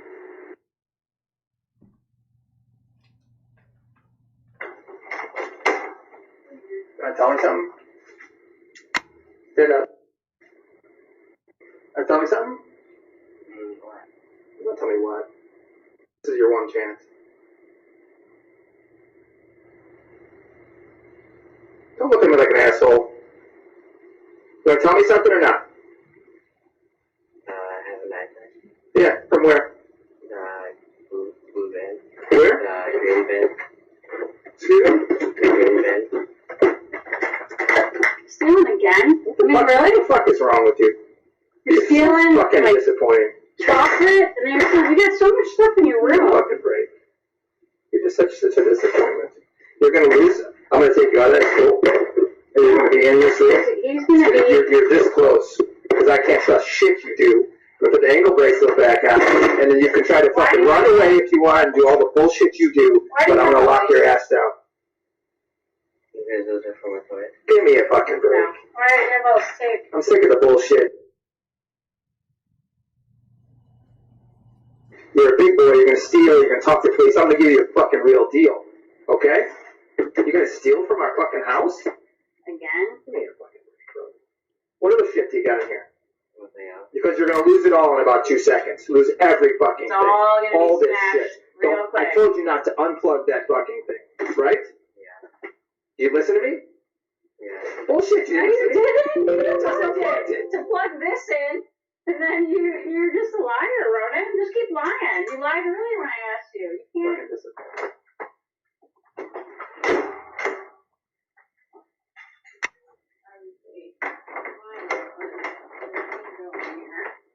I'm gonna open everything up.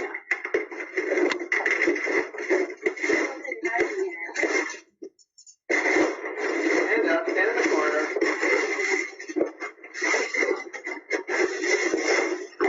Shit as always, right? Lose this, right? We're gonna lose this again?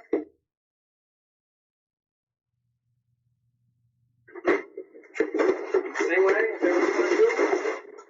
I can't go through everything. I just want to look to the eyes. I know, let's just do the basics. Why are these in here? Are these yours? No, Pierce just dumped the other day. Why are you bringing them in there, Pierce? Why are you bringing them in there? What do you got all these different things? Why? I'm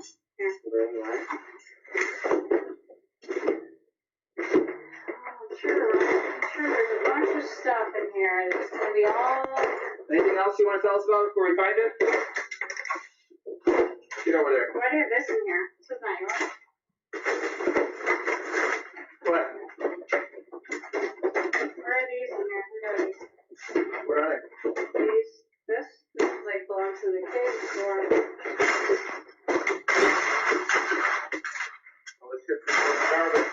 Very good. See what your lion does? See what your lion does? You see it? We're going back to this? Is this to keep you going late at night, lights and stuff?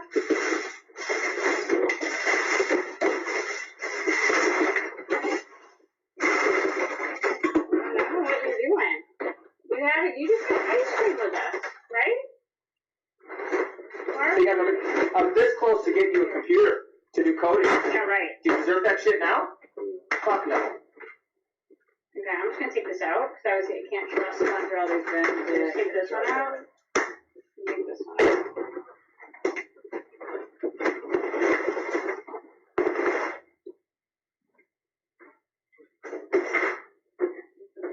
Those are empty, probably garbage anyway. And these, because obviously there's probably stuff in all of these.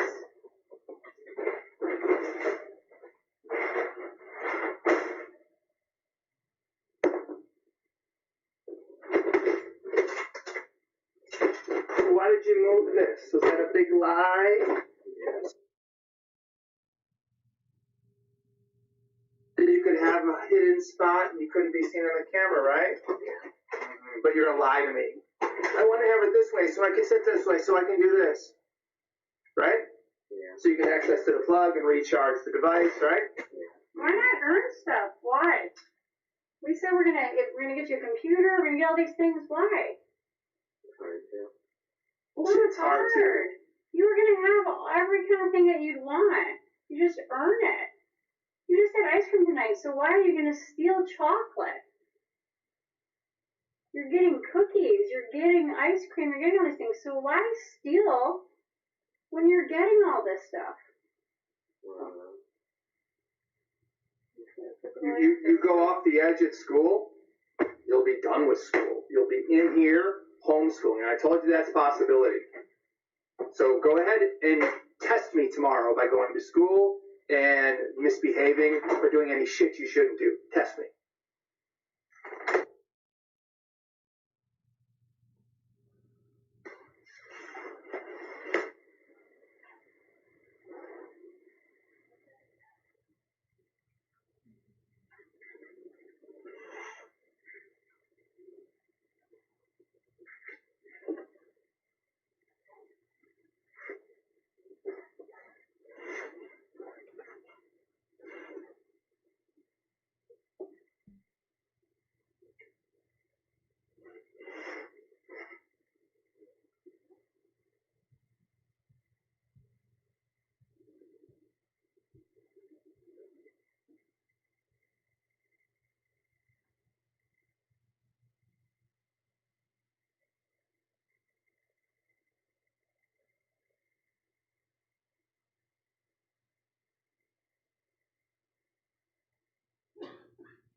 January 5th of the video. Is there a similar video for every other day of the week for the time frame that was recovered by Ring? Yes.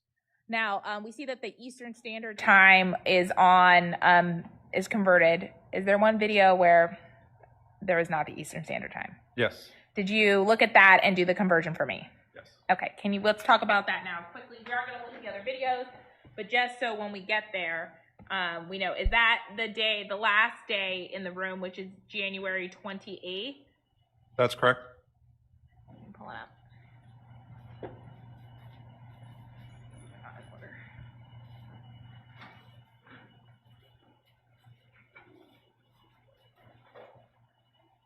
So the first video, that is the EPOC time for January 28, 2022. Can you tell us, and I will keep track, what that very first time is? Yeah, so I'm going to refer to my notes, but the time for that would be 11:21 and 35 seconds UTC. Converted to Eastern Standard Time, that would be 6:21 in the morning, 35 seconds. Okay. And so 6:21 in the morning is the first video. What's the next? Just go through what the next videos are. Yeah. In chronological order. Yeah. Do you want me to give you the? Just give us the conversion time to Eastern conversion Standard Time. times Yes. To Eastern Standard. Okay. Right. So the next one's going to be 6:43 and 7 seconds Eastern Standard. Okay. Go ahead. The next one would be 6:44, 13 seconds. Right. The next would be 7:10 and 4 seconds AM. The next would be 7:20 and 44 seconds Eastern. What?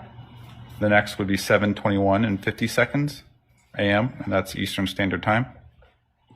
The following would be 7:57 and 23 seconds Eastern Standard Time, AM.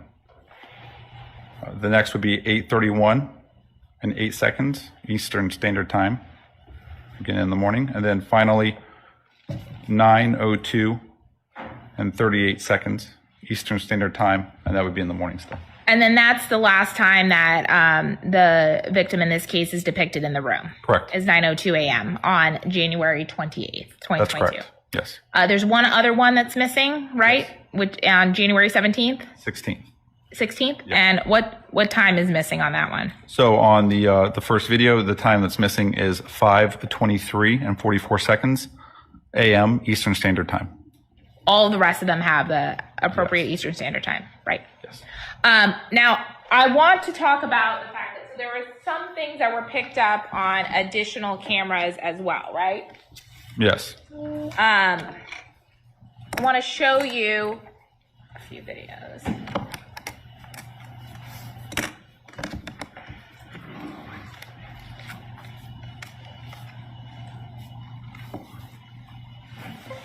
We've heard so far in this case that on occasion the victim in this case was asked to rake or pick up shells outside the home. Was some of that recorded or found on some of the Ring camera videos that the return team got?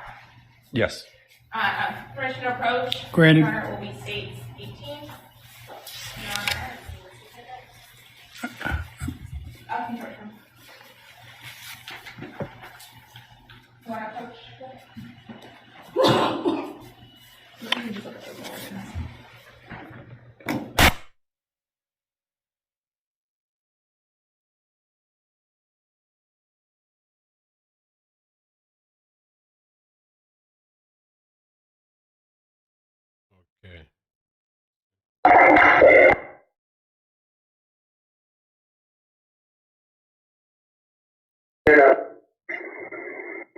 Tell me something? What? Well, tell me what. This is your one chance. Don't look at me like an asshole. You want to tell me something or not? That's what I missed? I have a backpack. Yeah, from where? Blue van. Where? Green van. Excuse me? Green van. Stealing again? What the fuck is wrong with you? You're Stealing fucking like disappointing. chocolate and everything. You got so much stuff in your You're room. fucking great. You're just such a disappointment. Why is it every time I get up, something happens? I've been sitting here for hours, nothing happens. I get up, and they're like, you missed it. The moment. Oh, it's on. What? We're going to lose it. I'm going to take you out of that school. And you're going to be in your sleep. You're this close. Because I can't trust shit you do. Put the ankle bracelet back on. And then you can try to fucking run away if you want and do all the bullshit you do. But I'm going to lock your ass down. You guys, those are for my toilet. Give me a fucking break. Why are you a little sick? I'm sick of the bullshit. You're a big boy, you're gonna steal, you're gonna talk to police, I'm gonna give you a fucking real deal. Okay? You're gonna steal from our fucking house? Again? Give me a fucking break. What other shit do you got in here? Because you're gonna lose it all in about 2 seconds. Lose every fucking thing. All this shit. I told you not to unplug that fucking thing. Right? Yeah. Do you listen to me? Yeah. Bullshit, you to plug this in, and then you're just a liar, Ronan. Just keep lying. You lied earlier when I asked you. You can't. This is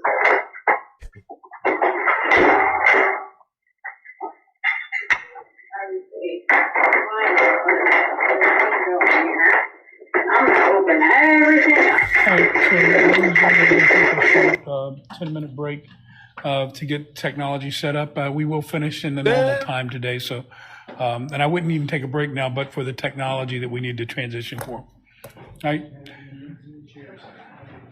I wonder what time they end. Do they end at 5? I know they start at 10 in the We'll be in morning. recess for 10 minutes. Brianna. So what I'll do is let me set up the stream for tomorrow. Brianna, I'm going to need a charger. Day 3. I'll set that stream up. So like that. I might post some clips tonight. Down there. The clip channel, for anybody that's like missed some of the parts today, I might just post a few highlights.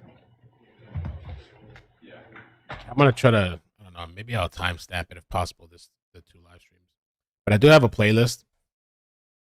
It's in the description, so if you missed any of the days or you just want to chill out, listen to it one day, you can. Day 3.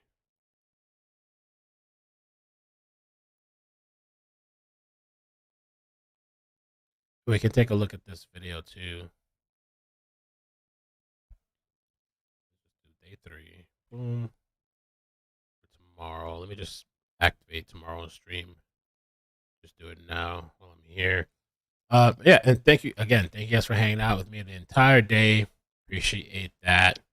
We're gonna take a look at that video, get the enclosure, whatever they want to call that.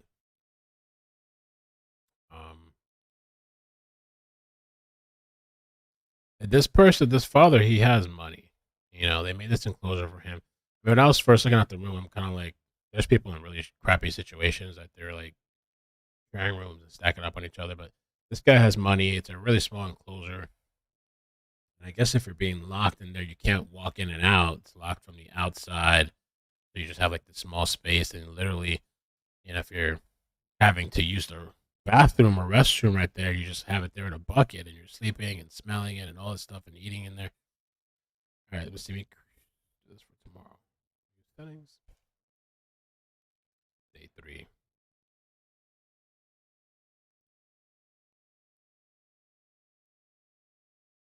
Parenting gone too far? Question mark.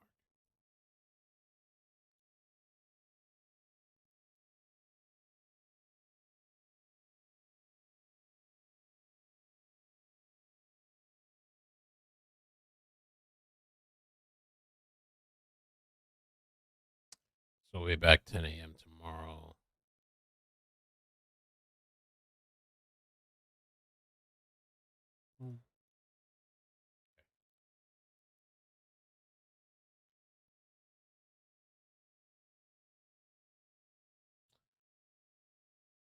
Yeah, this guy was offered a 2-year plea deal. I'm really curious how the end of this is going to turn out. He's going to end up lesser time than 2 years, or is he going to end up doing a long time? Okay, that's tomorrow's stream. Feeling a little tired. But we did pretty good. I just got to make sure tonight I get better sleep. Good sleep. Maybe tonight I'll take some CBD. Get some good sleep. Hoax. We'll talk about that beer thing. The experiment. It's just experimenting. Kids being kids.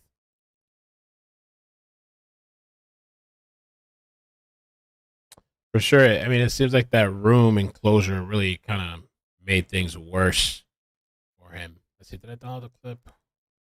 And Mo, thank you, Mo, for the clips, man. I really appreciate it. Mo's been really, really helpful clipping this stuff for me. And congratulations on the new job. You might not be able to clip for me anymore. Let me open this up. Let's see. Let me do it with the other. Windows Media Player, for some reason, doesn't like. Let's just do that.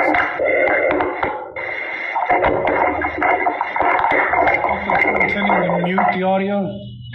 All right, I just want to make sure. I thought this is what you're doing. Okay.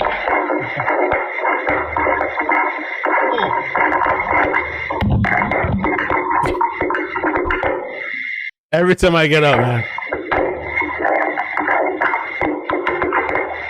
Yeah, this is Florida. Maybe I'll start putting it in the title. You got video.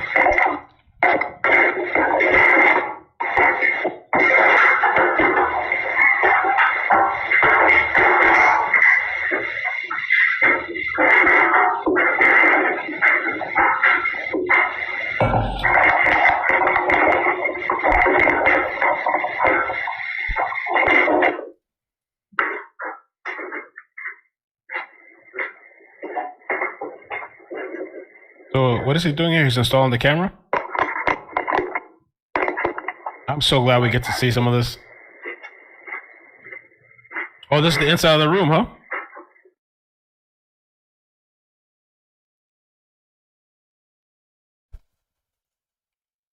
Okay. Yeah, I think later today, if I have a little bit of time, I'm going to put some clips together, just some highlights for the day for people that want to see that.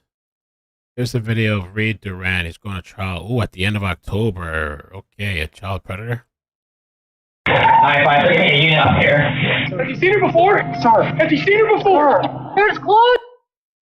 Oh, okay. Oh, so this is going to be interesting, I guess. This trial, this thing should be done by then. I don't know if they're going to televise this other guy being the trial for this guy. Yeah, we'll see. I'll keep an eye out after we're done with this.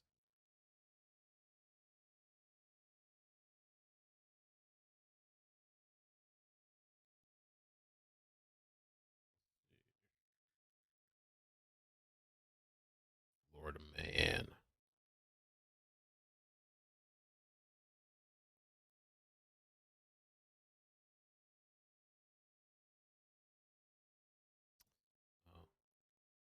What kind of format you're sending me, Mo? Oh, you're sending me MOV files, Apple files. That's okay. And also, it's not 1080, but that's okay. All right.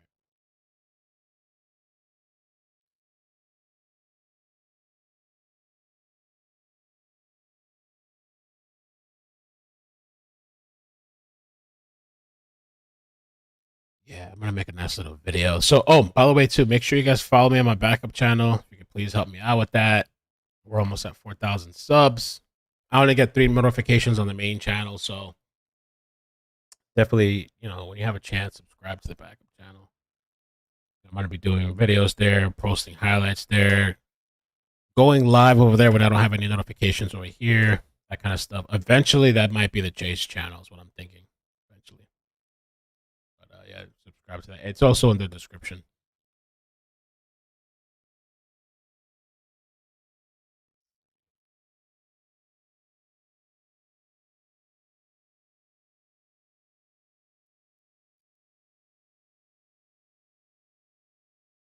Yeah, the backup channel. And in case, too, you never know if they shut me down over here. So it's good to have some type of, some other channel,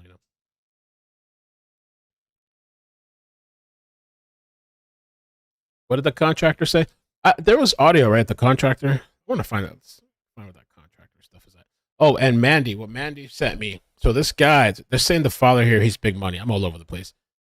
Okay, the father, Tim. Let me see if I can get this before they come back. Mandy.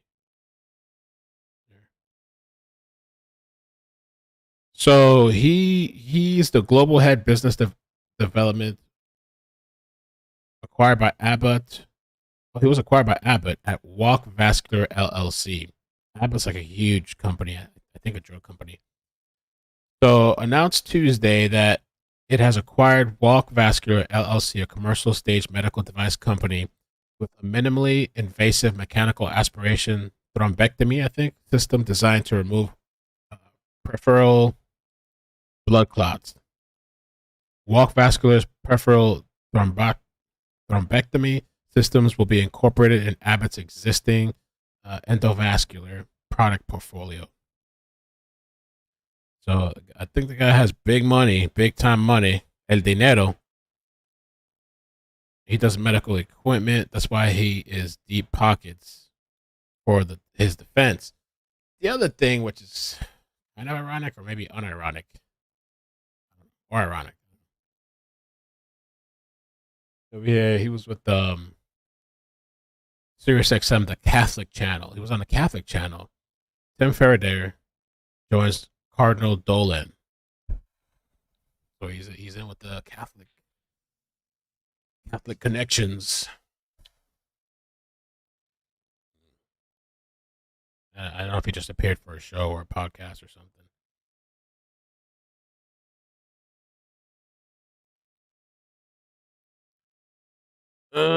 Play for you says, Mel, will you be covering the case of Tupac, or is that maybe kind of thing? I mean, it's a maybe. I don't know. I'm kind of just rolling with the punches.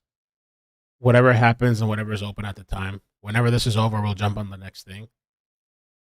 I hope this is going to be just maybe 2 weeks.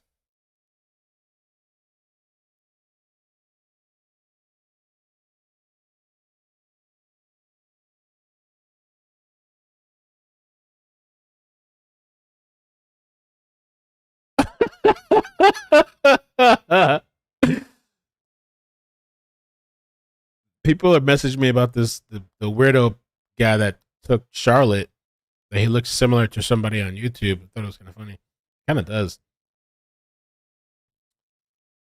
Oh, what I was saying earlier too, I posted a short on YouTube earlier. Apparently this guy tried to take another child before taking Charlotte. Oh, I forgot. Hey, was that you, Amy, that tagged me in that thing? Oh yeah, I got you, Amy. Thank you. When a child predator gets caught in the act.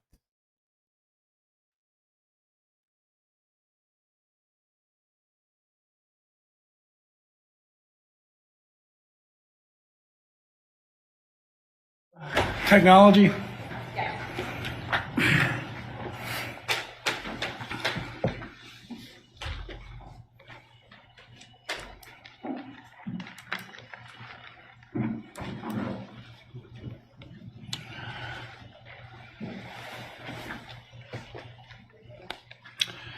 All right, we're back in session. Ms. Murad, Mr. Waheed, have you had the chance to do what you need to do? We're doing it right now. I'm showing them real Okay. How much more time? Two left. Okay.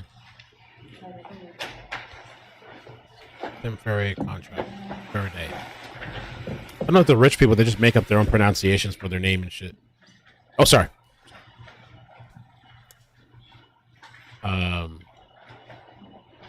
Per day contract.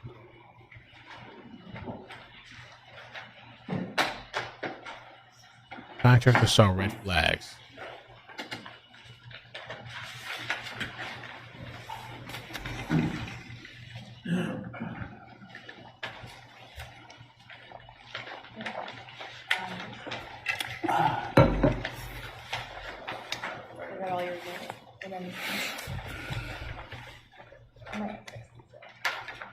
Yeah. Okay, we'll pull up this video.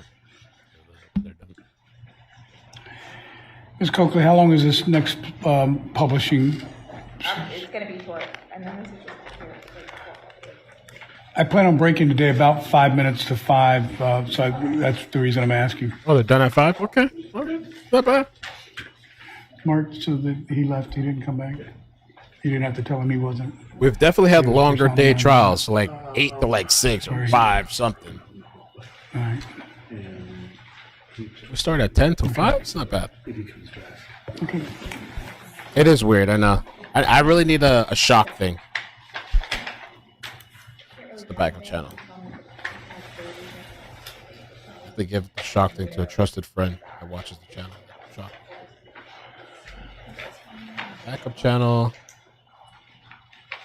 Today really wasn't bad. Today was Mark, I kind of interesting. like the blinds open so I can see the view, but I understand that with the cameras, it probably creates too much light for him. It is. Yeah. No, it's fine the way it is. Without the cameras, I prefer to have the view. Why don't we look at the intercoastal?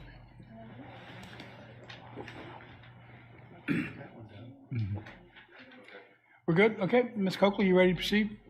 All right, Mark, you can bring the jurors out, and we'll get started. And I'm sorry, Ms. Coakley, how long did you say you think the publishing? These are I'm just going to show 2 minutes. All right, so when you get around close to 10 minutes till, start to look for a stop off. I'm going to be done with direct in a minute because I'm not going to publish with everything with him on the stand. Okay, all right, I'm with you. All right. I might have to call him back tomorrow briefly, but for... Jury entering.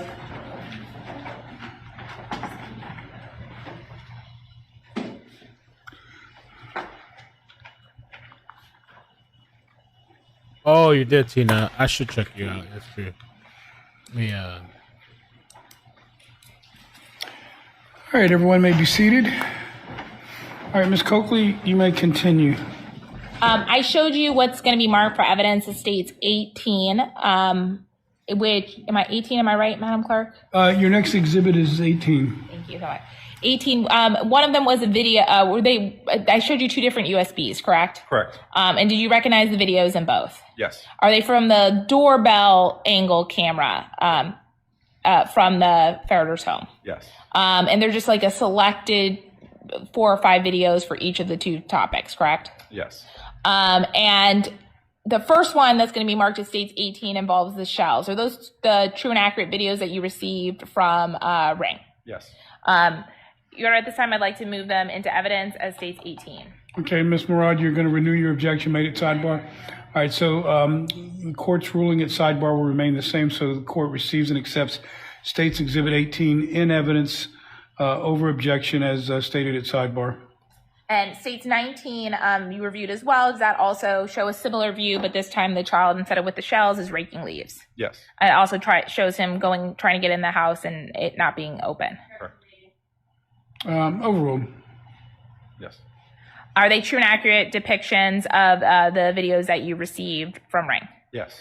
Now, these 2 video Ring cameras, we talked a lot about the date and time associated with the videos in the room. Did Ring provide the data for the date and time for these videos?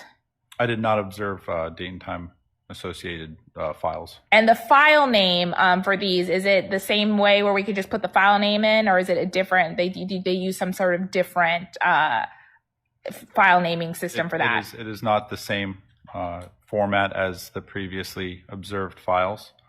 It has a unknown to me reason of creation. It is not the epoch or the Unix timestamp that we had previously gone over. Right. And that's just Ring didn't provide you that information? Correct. And so in this case, you don't know whether or not Ring preserved that information, or if maybe the way that the cameras were set up weren't set up to retain that type of information. Correct. Now, there's only 4 or 5 videos on each one. Were these part of a much longer depiction of the same thing over and over? Yes. So the child, Microphone. Okay. So the child doing the rocks, that happened over a much longer, there's many more videos of him doing the same thing over and over. Yes. So these are just to illustrate. Correct. Okay. So let's go to states 18 and just take a look at one. And just for the record, I'm publishing 705-085-752 566-068-7348. For 18, right? That's on 18. And you're not at 19 yet, right? No. Okay, all right, good. All right, so you're asking for permission to publish Exhibit 18 that's received in evidence, correct? Yeah. All right, granted. And the day's almost over.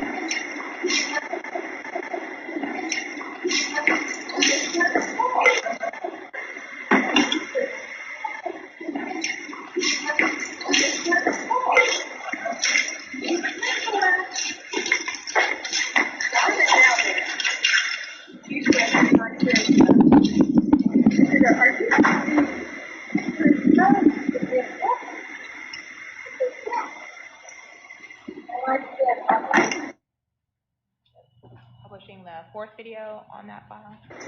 Yeah. We find a place for them. Probably too heavy for the garbage.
Okay, 19 is not yet in evidence.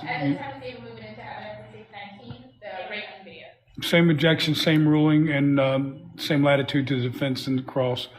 All right, 19 is received in evidence.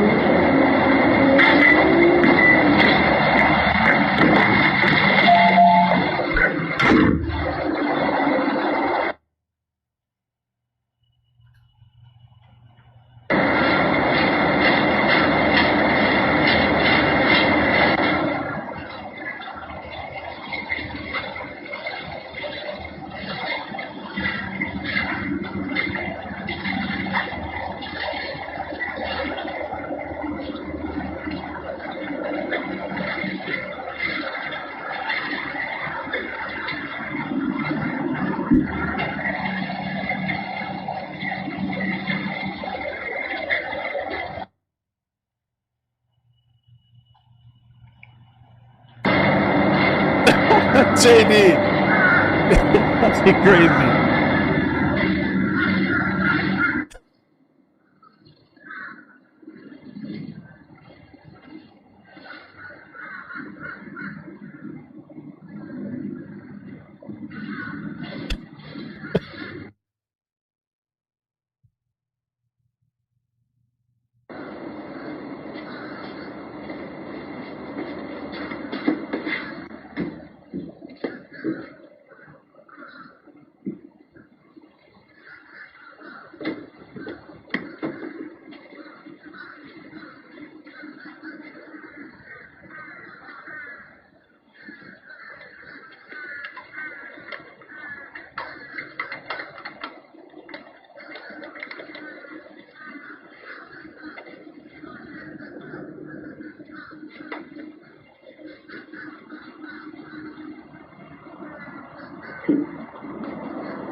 Okay, Cross? There were 21,000 videos that you were provided, about 21,000? Over 20,000. Okay. And there's ring camera, as you know, you saw kind of outside the garage, so you can see into the back area, right? Okay. Is that a yes? outside of the garage to see into the back area. Oh, I'm sorry. Outside the front garage so that you can see the front yard. Yes. Okay. There's also a Ring camera like the jury just saw on the front door. Yes. There's a Ring camera in Ronan's room. Correct. There's a Ring camera in the living area. Yes. So you can see Ronan walk about freely in the living room. Okay. Is that a yes? There's one in the living room. Yes. Okay. And you've reviewed all the videos. I've reviewed videos of the camera placed in the enclosure. Okay, so you have not reviewed any of the other videos. Is that right? I spot checked a few of the videos in other folders when determining where the videos for the enclosure were located. Understood. There's also a Ring camera sort of on the back patio of the home so that you can see, it's really like a back patio, backyard area. Is that fair? Correct. And then I think there's one or two other cameras, correct? Yes. And of course, the state hasn't presented all of that to the jury. They've only presented. Sustain, rephrase the question, Ms. Moran. At this point, what you've seen is not all of those videos that have been presented to the jury, right? Overruled. Correct. Okay. Those are all the questions I have, Judge. I have this witness under a defense subpoena to admit my own videos. All right, so he's not excused at this point, That's but right. is there any redirect? He's still sequestered. All right, there is some redirect. All right, you may proceed, Ms. Coakley. So as we discussed, there's hours and hours of video that have nothing to do with this case that show none of even the parties in this case. Correct. And it's an amount of data that's almost unmanageable. Yes. And so the part of the crime in this case, all of that has been admitted into evidence, correct? Yes. Nothing further. Okay. All right, I'm going to overrule that. The jury will ultimately decide that once I read the instructions of law. All right, sir, that concludes your testimony today. However, you are not excused from all proceedings yet, so you remain under subpoena, which means that you still are sequestered, so you cannot be in the courtroom to listen to any other testimony of the witnesses until your testimony is complete. Understood. All right, thank you, sir. Have a good day. Thank you. Yes, thank you. I think that's All right, it. so we have just a very few minutes left before 5. Do you have another witness ready that was short, or? I don't have another witness. I do have additional videos to publish, Your Honor, but they're probably close around in the. I can look at the next one. How long it is. I was going to break around 10 minutes to 5, so that's only 5 minutes. I don't have a 5-minute video. All right. How long a video do you have? All right, so that's going to be too long. All right, that's good news for you today, because that means that we're going to break just a little bit early. We're going to follow the same schedule tomorrow as we followed today. You'll check in with the jury office at 9:15. Be up here at 9:45 to meet with Mark, and he'll bring you into the jury room. Shooting for a 10 o'clock sharp start time again tomorrow. We are still in the state's portion of the case, and they will continue to be presenting evidence as part of their case. Same instruction that I gave you last night. Go home. Most important thing is get a good night's rest, because it's going to be a long day tomorrow. Have a good dinner. Long day. Don't discuss the case with each other or with anyone else. And most importantly, I shouldn't say most importantly, as importantly as any other rule I've given you, make sure that you don't inadvertently expose yourself to any media coverage tonight, either on TV or through print or any other source. Other than that, I will excuse you for the day, and I look forward to seeing you tomorrow. Put your pads and your pens in your chairs and come in, please.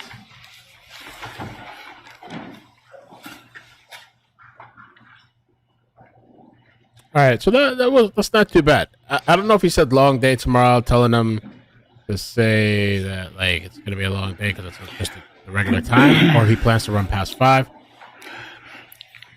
All right, everyone can be seated. All right, so before I let you folks go, let's talk a little bit about where we are in the proceedings in terms of timing, what's expected as far as continued time for the state's case. And we're still at a day and a half for the defenses. That estimate hasn't changed, Ms. Murad? That's right, Your Honor. However, we will be admitting videos, which might extend it, but we'll try to work on figuring We'll be done next week. Okay. All right, so what's your anticipated schedule for tomorrow, Ms. Coakley? I have the state's expert, Your Honor, and then I plan to publish the vast majority of the videos that I. Okay, so what? Give me a time expectation as to what that's going to take up of tomorrow. I think it's going to probably take the whole day. All right, so the expert, is the expert your last live witness? Yeah. So live witness and then publishing the videos, and then you'll tell me if you have anything else after that. So that's going to take up tomorrow. And that's like really dependent on how long that expert takes. Okay. You know, if it takes more than half a day, that might. Then, so you may rest tomorrow, or you think you're looking at Friday now? I'm going to try and rest tomorrow. Okay. But in any event, it sounds like it'll be very late in the day if you do. Okay. And you've already told me your schedule, Ms. Murad, that hasn't changed. So that means that you're going to, if the state rests tomorrow late in the day, so you'll have all day Friday, which means you won't finish your case likely on Friday. You'll go into the following Tuesday. My expectation is that you would finish holiday Monday? sometime on Tuesday. Is that? We should finish. I don't expect our wait to be more than 2 days. Okay, so then there's a risk that we could go more than into Tuesday, because if you take the better part of 2 days, then I'd likely start the closing arguments the next day, so that the jury has as much time to deliberate after closing arguments. It's only one wrinkle in the schedule right now is I'm available next. I plan on being suspended the entirety of next week, but I can make Tuesday available and Thursday. The only question mark is Wednesday. So I've got to figure out if we go Tuesday, Thursday next week, or somehow I can make Tuesday, Wednesday work. I don't know the answer to the question yet. I'm just raising the issue because it's looking more and more likely we're going to go into next week. Everybody kind of in agreement with that prognostication at this point? Okay, good enough then. You don't really need to think about getting jury instructions to me yet until probably Friday or even Tuesday morning, because it doesn't sound like we're going to be at the point where I always need those to read them prior to the closing argument. So as we start to have better visibility as to when that's going to start, I'll give you a better idea as to when to give me the final set of jury instructions. It sounds like, Ms. Black, on the state side, you're the one working with that, so that'll be for you. Anything else I need to address before we break for the day? All right, everyone have a good evening, and same schedule tomorrow. I'll see everybody tomorrow for a 10 o'clock sharp start time. What is a recess? You guys are crazy. You guys are so crazy, man. Yeah. So, not going to be a long trial, which I'm kind of happy about that. I just wanted to get my feet wet. I mean, and it also leaves us open to cover other stories when the time comes. There was going to be a chase, and of course, it's already canceled. Boom, instantly, whatever. Okay, so we'll be here tomorrow at 10 a.m. I do want to show you some video real quick. Let me show you this before you leave. Don't leave yet. Let's just a couple more minutes. I think it was, which one is it? It's this one here. Look who. So back tomorrow at 10 a.m. Subscribe to the backup channel, please, because I have one notification left for today, okay? And then I won't have anything else until tomorrow. So definitely check out the backup channel. It's a box which is 8 by 8 foot, like a room, and no window, only a door, and then it starts to get weird.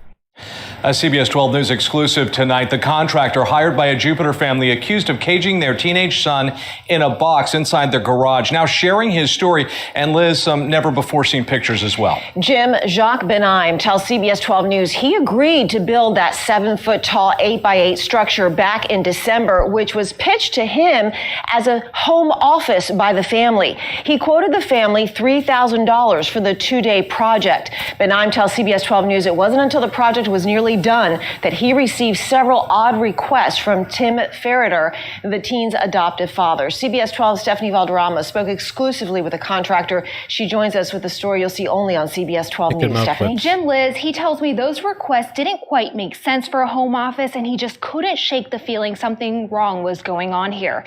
The next morning, he contacted police.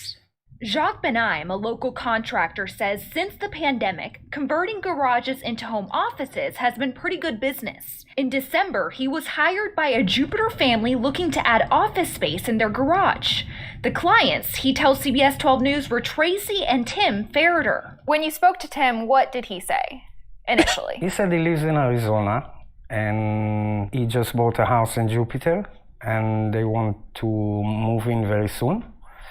and he wants to build in the garage of the house he just bought in Jupiter an office, just like the office he's got in his garage in Arizona where he lives. You have this conversation, nothing seems weird or unusual at this point. At this point, no. Benaim tells CBS 12 News Tim Ferriter knew exactly what he wanted, the precise specs of the structure, the materials, everything. An exact replica of the home office the family had in Arizona. What he wanted to build is a box, which is 8 by 8 foot, like a room. And no window, only a door. He just wanted to get done as soon as possible and as quick as possible. Benaim and his team started the project immediately. It would take 2 days to finish. In exclusive pictures Benaim shared with CBS 12 News, he says here you can see the team building the frame and installing the door. It looks more like a closet than a box. That was day one. The first strange request was when Jacques and his team were only allowed to enter the garage through a side door not visible from the street. They were told to keep the garage door closed. Then he was instructed to put a roof over the structure, enclosing it. And that was kind of weird because either you can leave it open and get some air. Why to build another ceiling under it? You can just leave it open, the ceiling, under the ceiling garage, and build your walls up to 7 feet. And then you'll get some air coming in. At that point, I asked him if he wanted me to open a window for that office, and he said no. He suggested running AC into the room, but the idea was rejected. On day 2, they went in to complete the project, and that's when things got weird. When did it become strange to you? It becomes strange to me actually in the very last moment of the job, just before we left. The first red flag, Tim Ferriter wanted a hole in the corner of the box. So he wanted you to build a hole. Just to drill a hole. To install a camera. To install a camera. I didn't install the camera. But he told you that that's what it was going to be for. Yeah. Then they were told to install the light switch on the outside of the structure, as you can see here, and to reverse the deadbolt so the door could only be locked and unlocked from the outside. What will be the reason for someone to want to reverse locks on an office in the garage, which is completely sealed? And the only reason I could come up with was that he wants to lock a person over there. That explained why he wanted the switch light to be outside. And that also explained why he wanted the second ceiling, so the person cannot escape. And also the camera, of course. Jacques contacted Jupiter Police the next day. That was in December. It wasn't until almost mid-January that he heard back from a detective who agreed it was suspicious, but it wasn't a crime and there wasn't much they could do. But you had an idea at that point.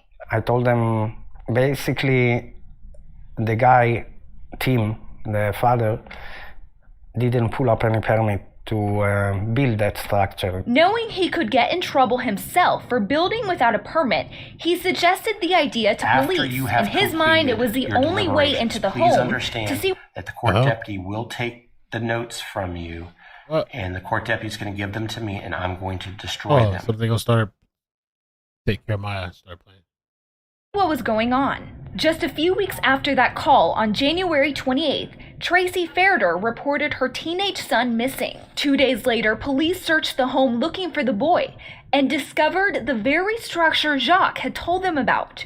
Tracy Ferriter was not clear with police about what the structure was, first saying it was an office, then a storage room, and finally, a room used by the kids. While investigators were at the home, others located the boy at school. It was then that the boy detailed physical and emotional abuse, saying he was beaten with a belt or jump rope and even spit on, and that he was locked in that closet for up to 18 hours a day and forced to relieve himself in a bucket and clean it out himself. All of it recorded on the camera built into this tiny prison and corroborated by the 3 other children in the home, according to investigators. I've been abused as a child. It was like I had that feeling. The Ferriters were arrested and charged with aggravated child abuse and false imprisonment. Their attorney argued the couple did what they had to do because of the boy's violent, antisocial behavior. Jacques repaired his relationship with his family, but as a victim of abuse, he says there's no excuse for what the parents are accused of doing. And tonight he has a message for that teen who was forced to live in that cell Jacques made. I would say I feel very close to you, even that I don't know you. I've been through similar stuff in my childhood, and I'm so happy for you. And I wish I will get to know your name and even to meet you in person. It will make me very happy. And be strong, little boy. So we have reached out to Jupiter Police to find out, after Jacques made that report, how detectives actually plan to investigate. And they tell us this is an ongoing investigation and they will not be releasing further details. We've also reached out to the Ferriter's attorneys. Once we do hear back, we'll let you know. Back to you. All right. So yeah, man, thank you guys so much for joining me today. We'll be back in the morning. Redney, thank you so much for the stars on Facebook. Thank you for that.